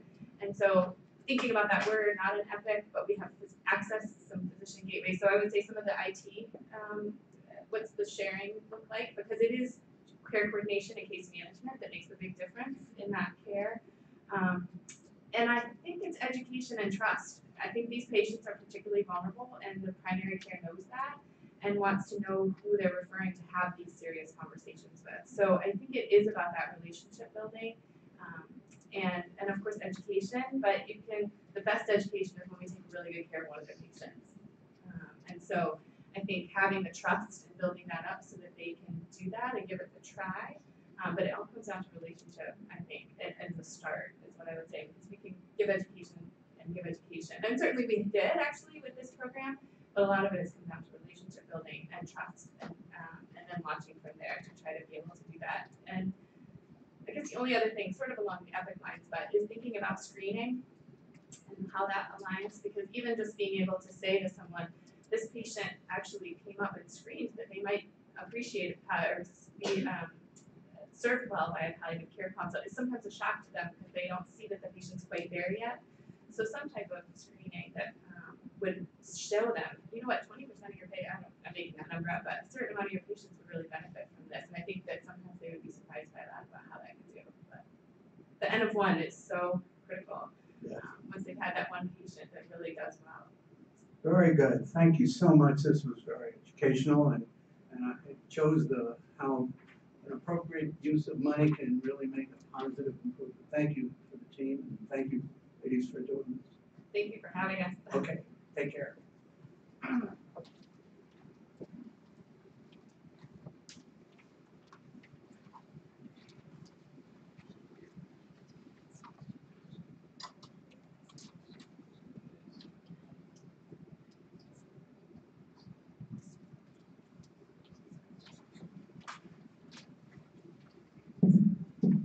hard act to follow. But I'm here with Steve Bellick, the Director of the Office of Patient Protection, or OPP, and Nancy Ryan. And we are going to move on to give you an update about OPP for some, perhaps an introduction to that office and its multiple responsibilities. And then we'll present on a proposed regulation which will implement OPP's responsibility for a new consumer protection for patients of ACOs and risk-bearing provider organizations. So I'll turn it over to Steve. So thank you, Lois, and good afternoon, commissioners. I think, one of the reasons we're doing this is really as a framing device for our subsequent discussion, which will introduce new patient protections, but the Office of Patient Protection does have a long and strong history within the Commonwealth, as presented in this slide. OPP's been around for almost 2 decades in various iterations.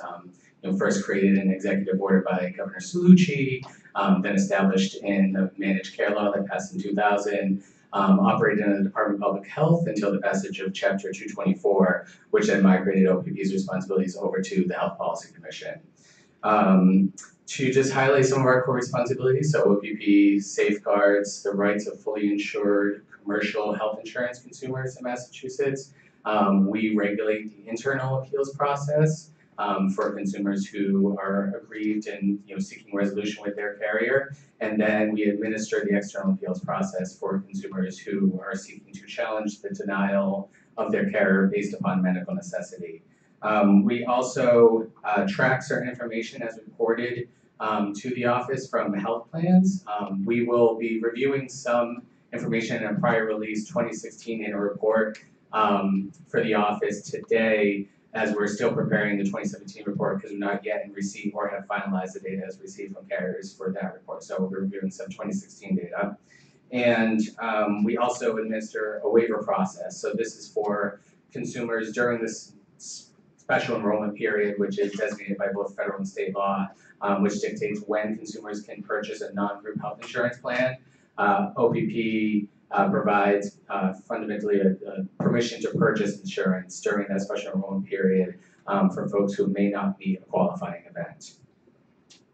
So just as a brief overview without going to some of the nuances and details of the internal review process, this process is to address grievances of, again, fully insured commercial health insurance consumers, and as Chair Altman likes to point out sometimes, this is basically about 44% of the Massachusetts market, or about 1.8 million members currently, according to the most recent enrollment reports from CHIA. The carrier has 30 days, when a grievance is presented to them, has 30 days to uphold, reverse, or modify their decision, and then there's an expedited process in place for the resolution of certain urgent matters. And then at that juncture, the health plan may decide to in applying certain utilization review criteria or utilization management practices, may decide that service or treatment is not medically necessary, and then issue what's defined in law as a final adverse determination, which then affords certain rights to the consumer to challenge that denial and come before the Office of Patient Protection and make an external review request. This is just a slide that's highlighting very broadly the external review process. Again, this is for consumers who remain aggrieved and when the carrier has based their determination based on medical necessity, they can come before our office and submit an external review request. We then review that request for eligibility, and that review basically takes a look at, is it within the sort of 4 corners of the contract for coverage? Do they align with the timelines? Have they filled out the requisite elements of the external review request? And other various factors that go into determining eligibility. Once we determine a matter is eligible, we then send out that request to an independent review organization. We currently contract with 3 organizations, one in New York, one in Pennsylvania, and one in Utah, who then assigns a licensed clinician who's licensed in the same or similar specialty to the issue at hand, to opine and review the medical records, and then issue a determination as to if that decision should be overturned or upheld or modified in some way. Any questions thus far in terms of the process of the Office of Patient Protection? That was a very quick overview. I just have one quick question, Steve, that was a great overview. If the external review agency overturns the carrier's decision in favor of the consumer, does the carrier have another appeal, or is that the end of it? That is generally the end of it. That is a final and binding decision as issued by the external review agency. And if it's upheld, for the most part, that's also true from the consumer's perspective. Thanks. So just in reviewing some of the information as we received from carriers for the 2016 annual report release, some of the key findings are highlighted in the next few slides, but there is more granular data contained in the report that's been posted on our website. Our reports employ sort of two types of data. One, we look at data as reported from carriers, which really only represents sort of a pinhole of information, I guess, in terms of claims denials currently. So these carriers currently report on grievances and their experience in adjudicating grievances. So we don't yet know the information around claims denials as they were not, to the extent that they weren't pursued as a grievance. So I'll get into that a little later. But in 2016, the carriers reported about 15,000 complaints from Massachusetts members, and about half of those underwent a review for medical necessity. Of all grievances as shown here, the result was a favorable outcome for the consumer, which is relatively consistent with prior annual reports issued by our office, and I think highly encouraging. It suggests that Massachusetts accredited health plans are seriously considering grievances as presented to them, and that Massachusetts consumers should avail themselves of the rights that they're afforded in law. Further parsing down to the determinations based on medical necessity, there were about 7,800 determinations that were that used that determination based on medical necessity, and of those, 51%, that represented about 51% of all reported grievances, but yet still about half of those received a favorable outcome when appealing a denial of the determination internally. So that's shown on this slide. And then carrying that through, of those consumers who exhausted the internal appeals process, about 11% encouragingly exercised their right to an independent review through the Office of Patient Protection, which has been relatively steady over the past few years. In 2015, it was about 12%, in 2014, about 13%. And also the proportion of resolved complaints, just for your information, I think in future reports, as we have more time, we'll maybe do a more temporal analysis and do a visualization of that just so you can see tracking over time in terms of what proportion of appeals were resolved in favor of the consumer. But in 2015 is about 58%, in 2014 is about 56%. So as you can see, there's a lower proportion of denied appeals for 2016. Moving on to the eligible external review matters as it came before the office, which takes a deeper dive into that 11% on the prior chart. OPP received a total of 330 total review requests, and 237 of those were deemed eligible. Those matters that are ineligible were generally either self-insured matters, an explicitly excluded benefit, or if the situs of the contract was actually issued and delivered in another state. A majority of those, of the external review determinations came before the office were favorable to the consumer, which is actually a bit higher than in other recent years, which signals that these strong protections remain. This slide breaks down further into external reviews by broad categories. So this has medical surgical, which encompasses about 3/4 of all external reviews pursued, and then behavioral health, which encompasses substance use disorder for the purposes of this slide. It does exclude other types of reviews like durable medical equipment, pharmacy drugs, etc., that aren't covered here. Quick question. Oh, sorry. What's the difference between partially overturned and partially resolved? So I guess there's not necessarily much difference in the final outcome. It's basically, it's depending on the issue that's at hand. if say there was a treatment limitation in terms of the number of physical therapy visits, for example, the external review decision may say that, based upon the denial of all future physical therapy visits, we're going to permit an additional 10, but not the 14 that were requested from the prescribing provider. So that's a partial overturn or a modification of the original denial.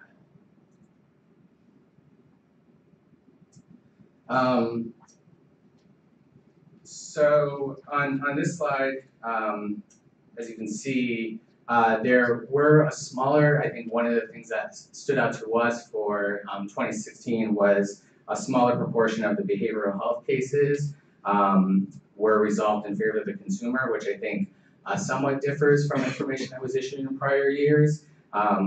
We have yet to sort of fully understand the implications of this and what this really means and why this may be happening.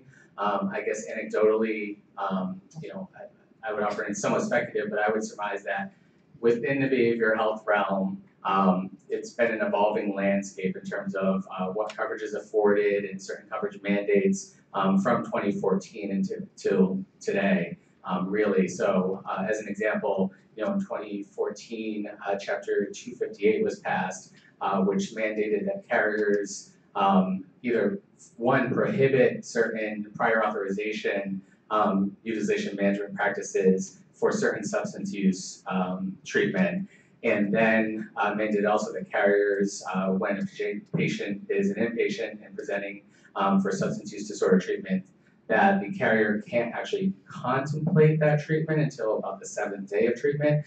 Then they can employ utilization review practices. So that went into effect mid to late 2015, I think. And so may somewhat inform some of this process, given that the remaining denials that come before OPP could likely be warranted denials on behalf of the carrier. So question, on the 15,000, going back to the original 15,000 grievances in 2016, what fraction were behavioral and what fraction were med-surg?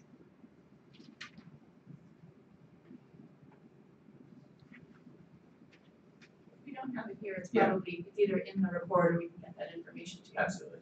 Do you have a guess? So you're saying of all 15,000 grievances, not necessarily pertaining to medical necessity though. So there's about 7,800 that actually where the carrier applied their criteria. So of those, it's about 3/4 med-surg still. And is there a pattern with med-surg? I mean, is there a sticking areas that you see over and over and over again that you can balance out?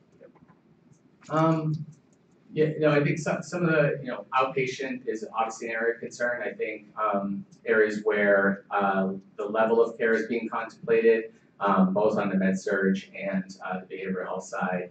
I think with behavioral health, we often see patients who are, seeking certain care with an out-of-network provider when that care could be provided in-network, or maybe seeking a residential treatment facility when that care could be rendered in an intensive outpatient facility or a partial hospitalization program, as an example. I guess, in terms of med-surg, it actually does run the gamut, but if we can delve deeper, maybe for future analyses to delve deeper to work to understand that. So on page 3 of the actual report that's in our binder, of the 6,000 plus grievances that were based on medical necessity, 16% were behavioral health. So I'm not entirely sure how that relates to the total, but if we're really interested just in the medical necessity ones, it's about 16%. Thank you, Dr. Everett.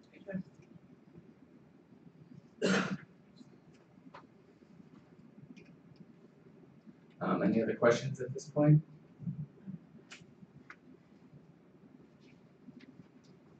So I guess moving into this analysis, which beginning in 2014, the Office of Patient Protection started looking at certain information and normalizing the data carrier by carrier to see if that could elucidate any further insights on the external review process or the internal appeal process.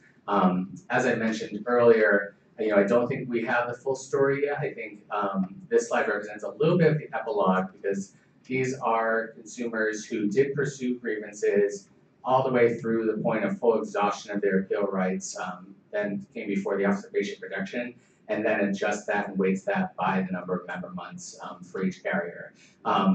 So, I think at first glance, what it could seem that, certain carriers have above the average, but different factors are at play in any given year, and actually this list changes year over year, just in terms of how it's sorted.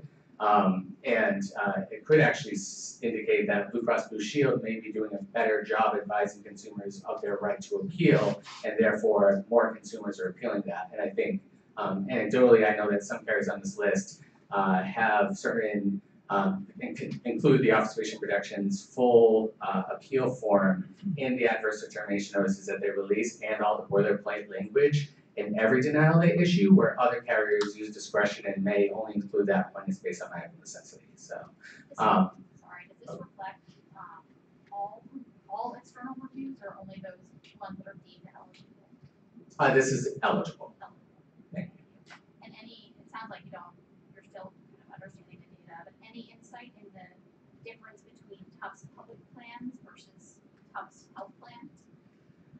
So Tufts Health Public Plans is the carrier formerly known as Network Health in Massachusetts. I think, anecdotally, I can say that they are somewhat not fully integrated, even in terms of their grievances and appeals departments.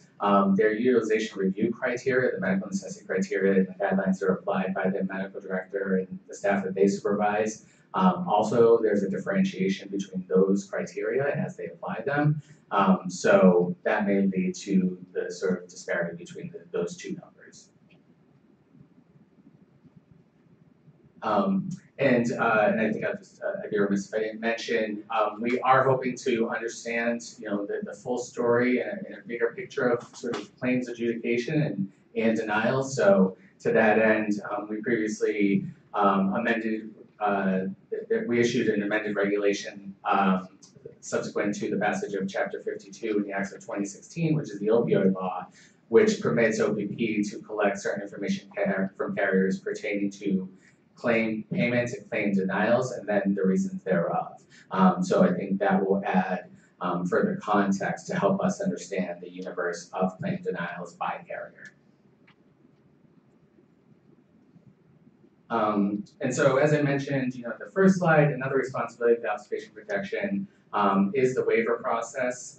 As you can see in some of the detail on the slides here, the waiver process is for consumers who did not intentionally forego enrollment into coverage during the last open enrollment period and may not have a qualifying life event as defined in state and federal law. And some of the reasons are explained here. So with waivers, OPP typically grants waivers to consumers who are uninsured, and in 2016 we received 355 waiver requests and approved 301 of them, which has been relatively consistent in recent years as well.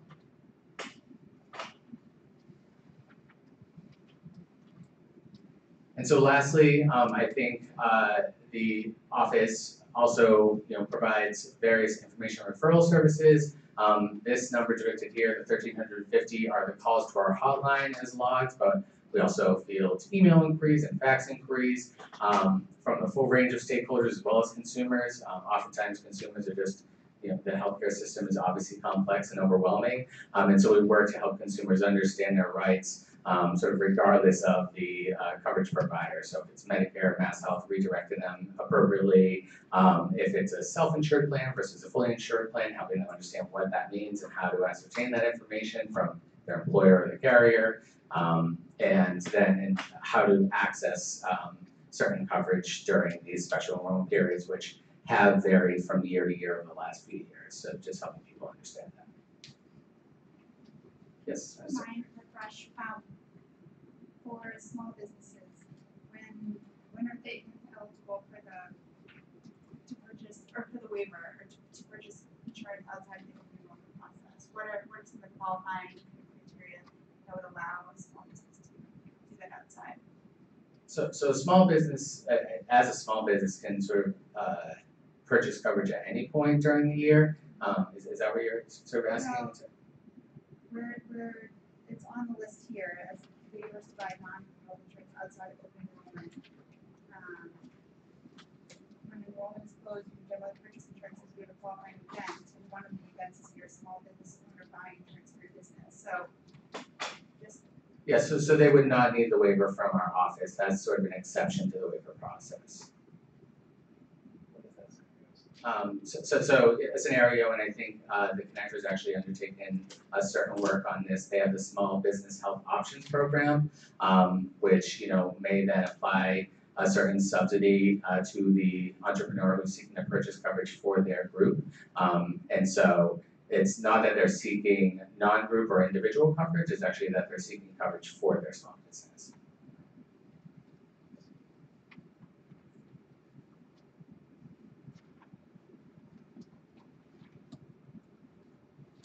So I think that's a great segue into our proposed regulation and new consumer protections that we've been operating under certain interim guidance for a certain period of time, and Commissioner Cohen is. Yeah, Steve, thank you for the presentation and the update on the office. Well done. So we have before you a proposed regulation on risk-bearing provider organizations and ACOs, and Turning to Nancy Ryan. will walk us through that. Sorry. So the first slide just outlines the statutory requirements that we're hoping to implement through this regulation. And the statutory requirements really having OPP to oversee the internal appeals process at the provider level, and having OPP administer an external review process at the office itself.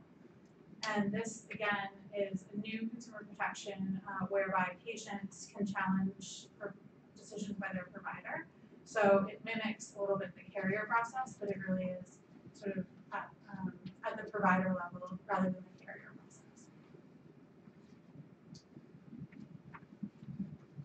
And as the statutory requirements are similar to the carrier process, it's sort of the same concerns that drove those patient protections in the managed care space in the 90s that arise in this context where providers are taking on more risk.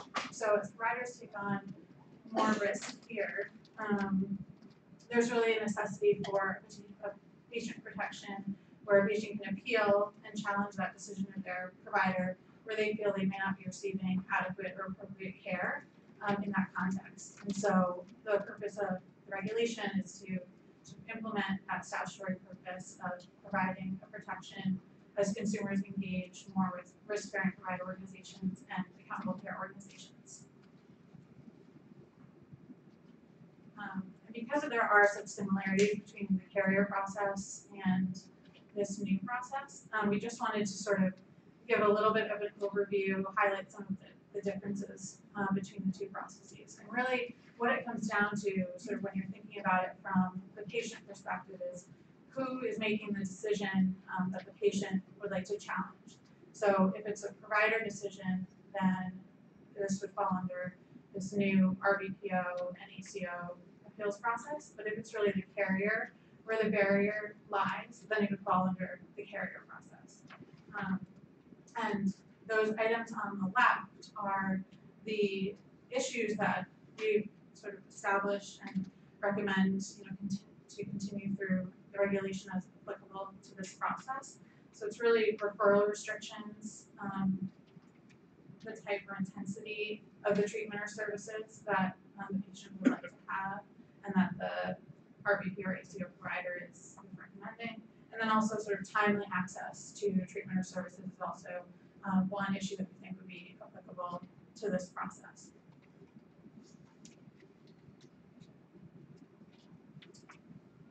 And as this is sort of a first in the nation consumer protection related to ACOs and other risk-bearing organizations, we've taken really a comprehensive and deliberative approach to regulatory development that's encompassed several years at this point. One highlight or reminder, depending on how new people are to the commission. In April 2016, we released interim guidance. And that interim guidance mandated that the RBPOs and ACOs have an internal appeals process that followed sort of the statutory requirements.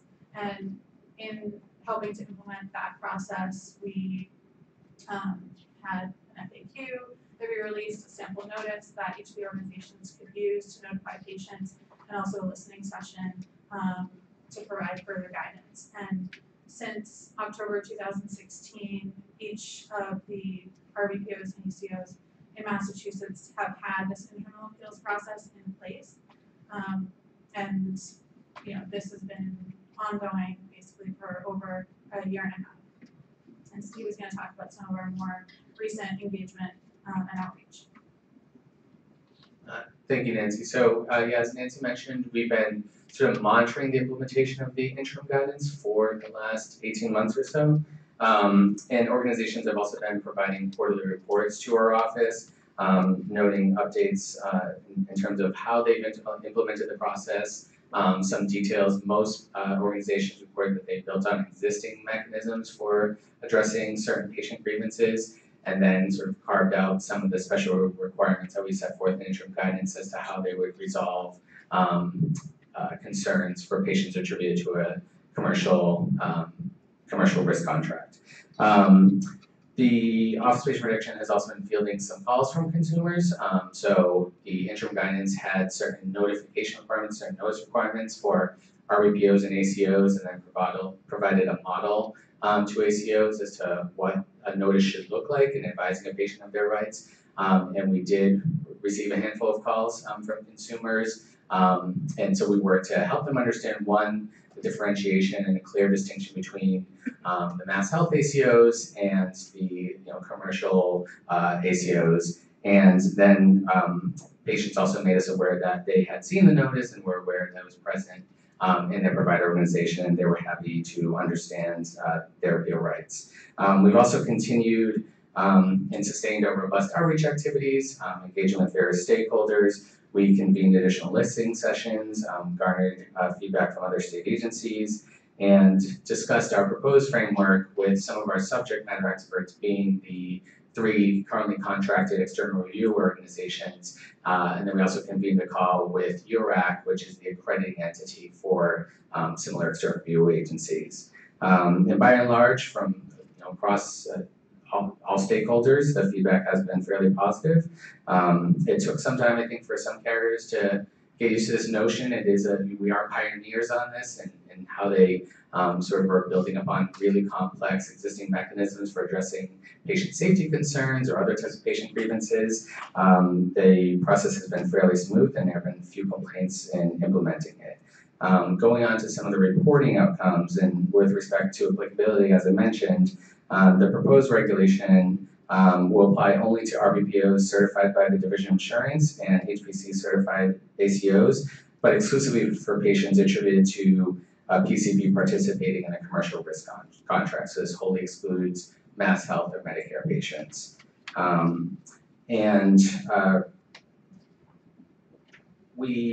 Since those have their own appeal. They do have their own appeal processes, dictated in state and federal law. Thank you, Commissioner Cohen. So since October of 2016, there have been 134 total appeals as reported by the RBPOs and ACOs, and those predominantly pertain to restriction referrals. About 8 out of 10 concern restrictions on referrals to a provider outside of the ACO. This figure, suggests, I think, the small scale of patients who would avail themselves of OPP's external review process under the proposed regulation. And I think there are myriad reasons for the smaller number. RBPOs and ACOs have expressed a desire to resolve these issues when a patient comes before them and wants to work something out pertaining to timely access to care, or a restriction not referral, and finding maybe a provider within the ACO that could meet their treatment needs. Patients may be unfamiliar in navigating this new care framework under the APMs, And I think there's other underlying cultural norms at play where, as opposed to the external grievance process for the carrier side of things, this process actually is a patient challenging their own doctor's orders at times. And as we know, with white coat hypertension and other issues, patients are nervous to do that and usually sometimes follow what the doctor's orders say. In the interest of time, if we can kind of get to the meat of the proposed reg. So we can talk about some of the key elements of the proposed regulation. We're going to focus on the external review process because that's the new process here. As Steve said, we've had the internal process for about 1.5 years, and that's mainly going to just be codified in the regulation. So the external review process here, again, follows along with how OPP administers the carrier review process. The timelines for the external review process are not in statute, but we have sort of adapted timelines based on the statutory requirements around this internal appeals process and what we thought was appropriate based on the appeals that we expect to receive and that we have seen from the reporting. I can go on to the next slide, which, as you might remember, is exactly the same as the slide that Steve presented on the carrier review process. So what will happen here is that a consumer who remains aggrieved from an internal appeal will then have 30 days to submit a request for external review to the Office of Patient Protection. OPP will then send that out to an external review agency, as OPP, again, in this context, doesn't have the medical expertise in order to decide some of these cases. The external review agency will then contract with a clinical reviewer who will review the case and all the specific medical information related to that case, and then issue a determination and send that determination directly to the patient. So that's the overview of the process that's outlined in the regulation. One important piece of that process that we developed here and are looking for comments during the public comment period is the standard of review. So unlike the carrier process, this process doesn't have statutory standard of review. So we developed this standard which the external review agencies will use to determine the how they make their decisions. So what we have here is whether the requested referral, treatment, or service that is the subject of the review is likely to produce a more clinically beneficial outcome for the patient. And there are a list of sort of mandatory factors that the external review agency must consider in using this standard. So Nancy, I just want to point out here that this is probably sort of the key feature of the new proposed regulations that we're hoping to get feedback on. So again, today the vote is to issue this regulation as a proposed regulation. We're going to have a public hearing and a comment period, and we've processed these elements of the reg with the stakeholders, but again, giving them another opportunity to provide feedback. And this specifically, the standard of review is really the operative piece for the external review agency. And I know that we're coming up short on time, so I just want to, if you have any questions about that, the reporting requirements, we're going to have annual reports similar to OPP, and just to kind of move us along to the timeline. So how does this compare to the language for the carriers?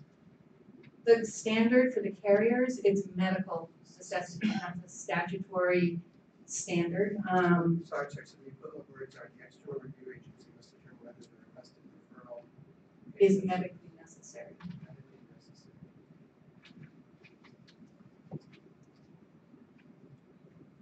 That's in the carrier process. It's in the carrier process. There is a more clinically beneficial outcome. Because there, in the carrier process, you have the carrier having one position about whether or not a service or a treatment should be covered, and the physician, the patient's physician, sort of making the recommendation for that coverage, and a third party determines is that medically necessary under current medical standards. And here, where it's a patient challenging a provider's recommendation, is the treatment or referring physician, is that going to provide a more beneficial outcome to the patient? sort of assuming it is medically necessary, but is one over the other better for that consumer for a whole host of reasons. So I'll make the observation that it's obviously complicated because it's qualitative. If it was fully quantitative, then this would be easy stuff. So these are judgment calls. Are we comfortable that there's enough time for public comment here? In other words, will we be seeing a lot of response to this over the next month? I certainly hope that we'll have a lot of responses. As I mentioned, we've been sort of processing this kind of in a preliminary fashion with a lot of the provider organizations that we've been engaged with under the interim guidance.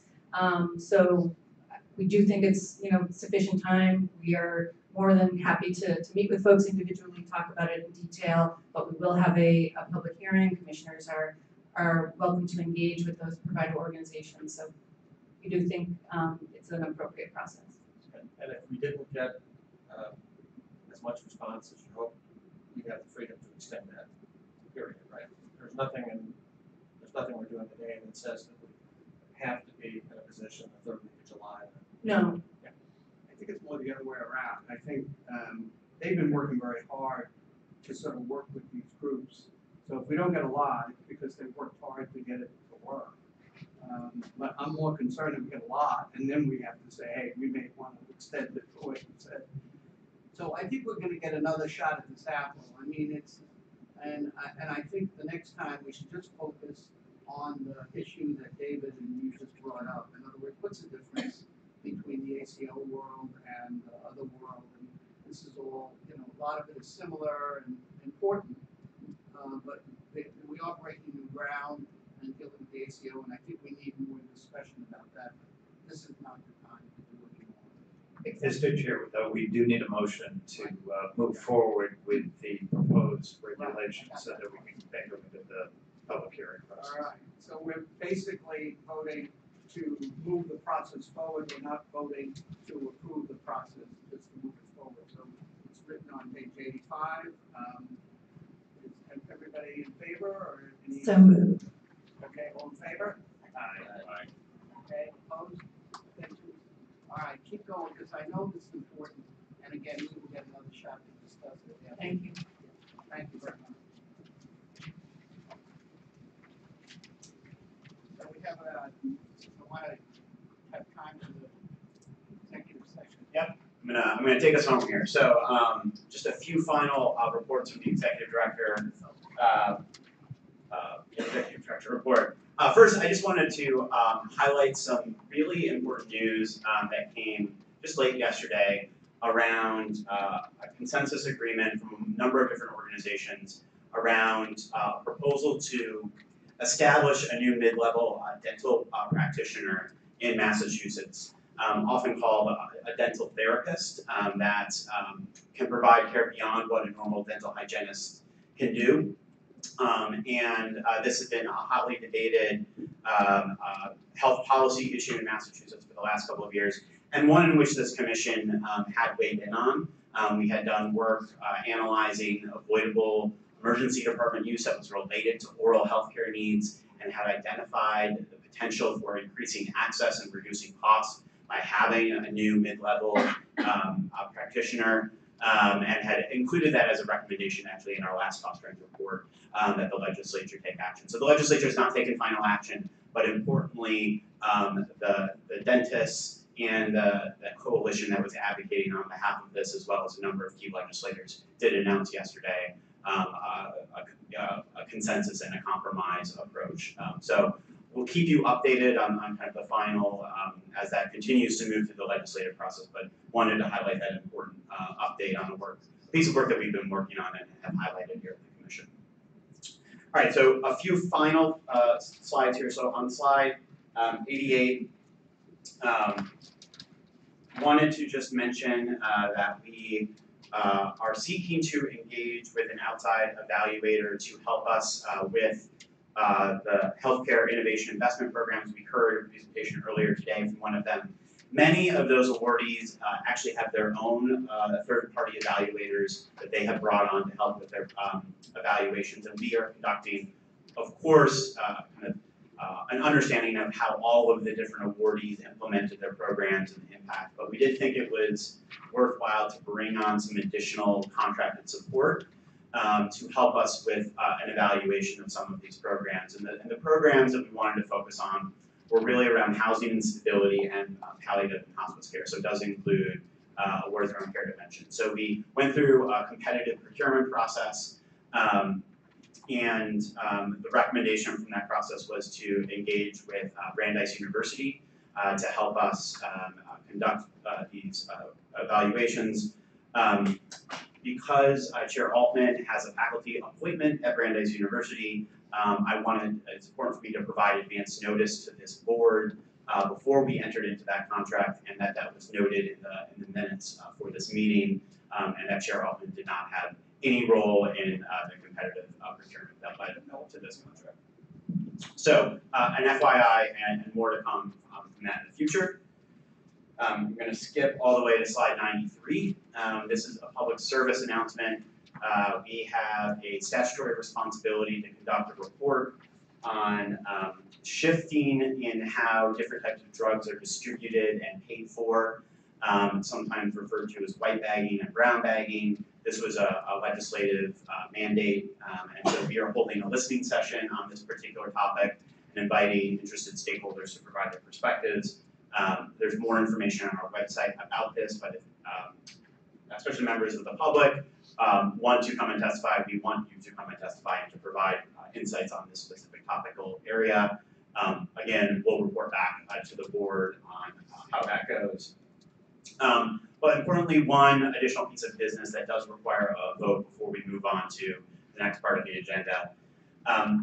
In 2013, this board voted to allow some additional flexibility for the executive director to enter into contracts with professional services that support our market review work and our cost trends work, and that those contracts could be up to a value of $500,000 without requiring to come back to the board for approval, recognizing that there's a lot of unpredictability when it comes to some of these market reviews. We have reached that point with one of our very important professional contractors. This is the main economic consulting firm that has been working both on Mass Ioneer and Partners, CMIR, as well as the BI Leahy CMIR. So I am here today to request an extension of that contract so that we can continue to work with them for the remainder of the fiscal year. And we just note and highlight very specifically, this is not new money. We are actually shifting money away from another contract where we're not expending it and moving it to this particular contractor. So this is not new money. All of this is within the board-approved budget. But once we reach this point, there was contemplated a check-in period back with the board. So the request is to amend our contracts for an additional $155,000 through the end of the fiscal year. And there's a motion for you on this slide. Happy to answer questions. And I should point out, as chair of the Administration of Finance, I did discuss it with David. Again, there's no new money, it's just a reallocation of money, so it exceeds the 500. So I recommend that we approve it. So all in favor? Anybody opposed? All right. This is a very important contractor and does a lot of very good work. Still have some work to do. Okay. Finally, before we move into executive session, I did want to report publicly about recapping the prior review process for the performance improvement plans from the 2017 list. At our last full board meeting in January, this board held an executive session and voted not to move forward with a performance improvement plan based on that 2017 list. So that was the closeout of that process. What we're going to be moving into executive session to discuss today is the new CHIO list, the 2018 list, which includes 20 providers and 6 health plans. And we will begin our process of review of this list with the potential down the road for a vote on a performance improvement plan. So we'll keep the public updated as appropriate, but this is still a confidential process. And the names of these organizations are not revealed publicly until such time as the board would vote to move forward with a performance improvement plan. So with that, I think we are prepared to move into executive session to further discuss our review of performance improvement plans for the public. Thank you for being here. We will not be coming back into open session following this executive session. And before we can move into the executive session, we do need to vote to move into executive session, and that does need to be a roll call vote. So I'll turn back over to you, Gerald. Okay, so we're gonna, again, just particularly for Chris, since this is the first time he's done it, this is a very important part of the process of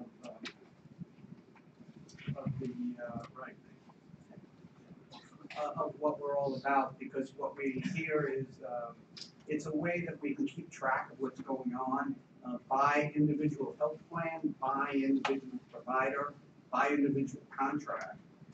And it requires those groups to make available very detailed and sometimes proprietary information.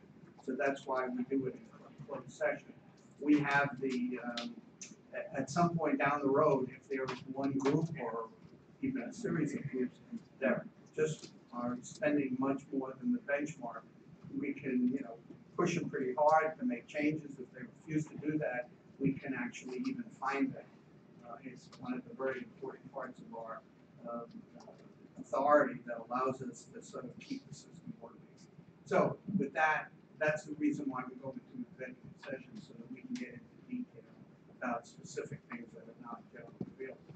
So we have to go through in order to go into executive session, we have to vote by individual. So the motion is on page 103, and so we will go, and I'm going to start. It would be unfair to start with Chris, since it's your first time. So I'm going to start with that.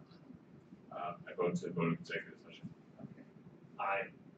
Aye. Aye. Aye. Yep. Okay.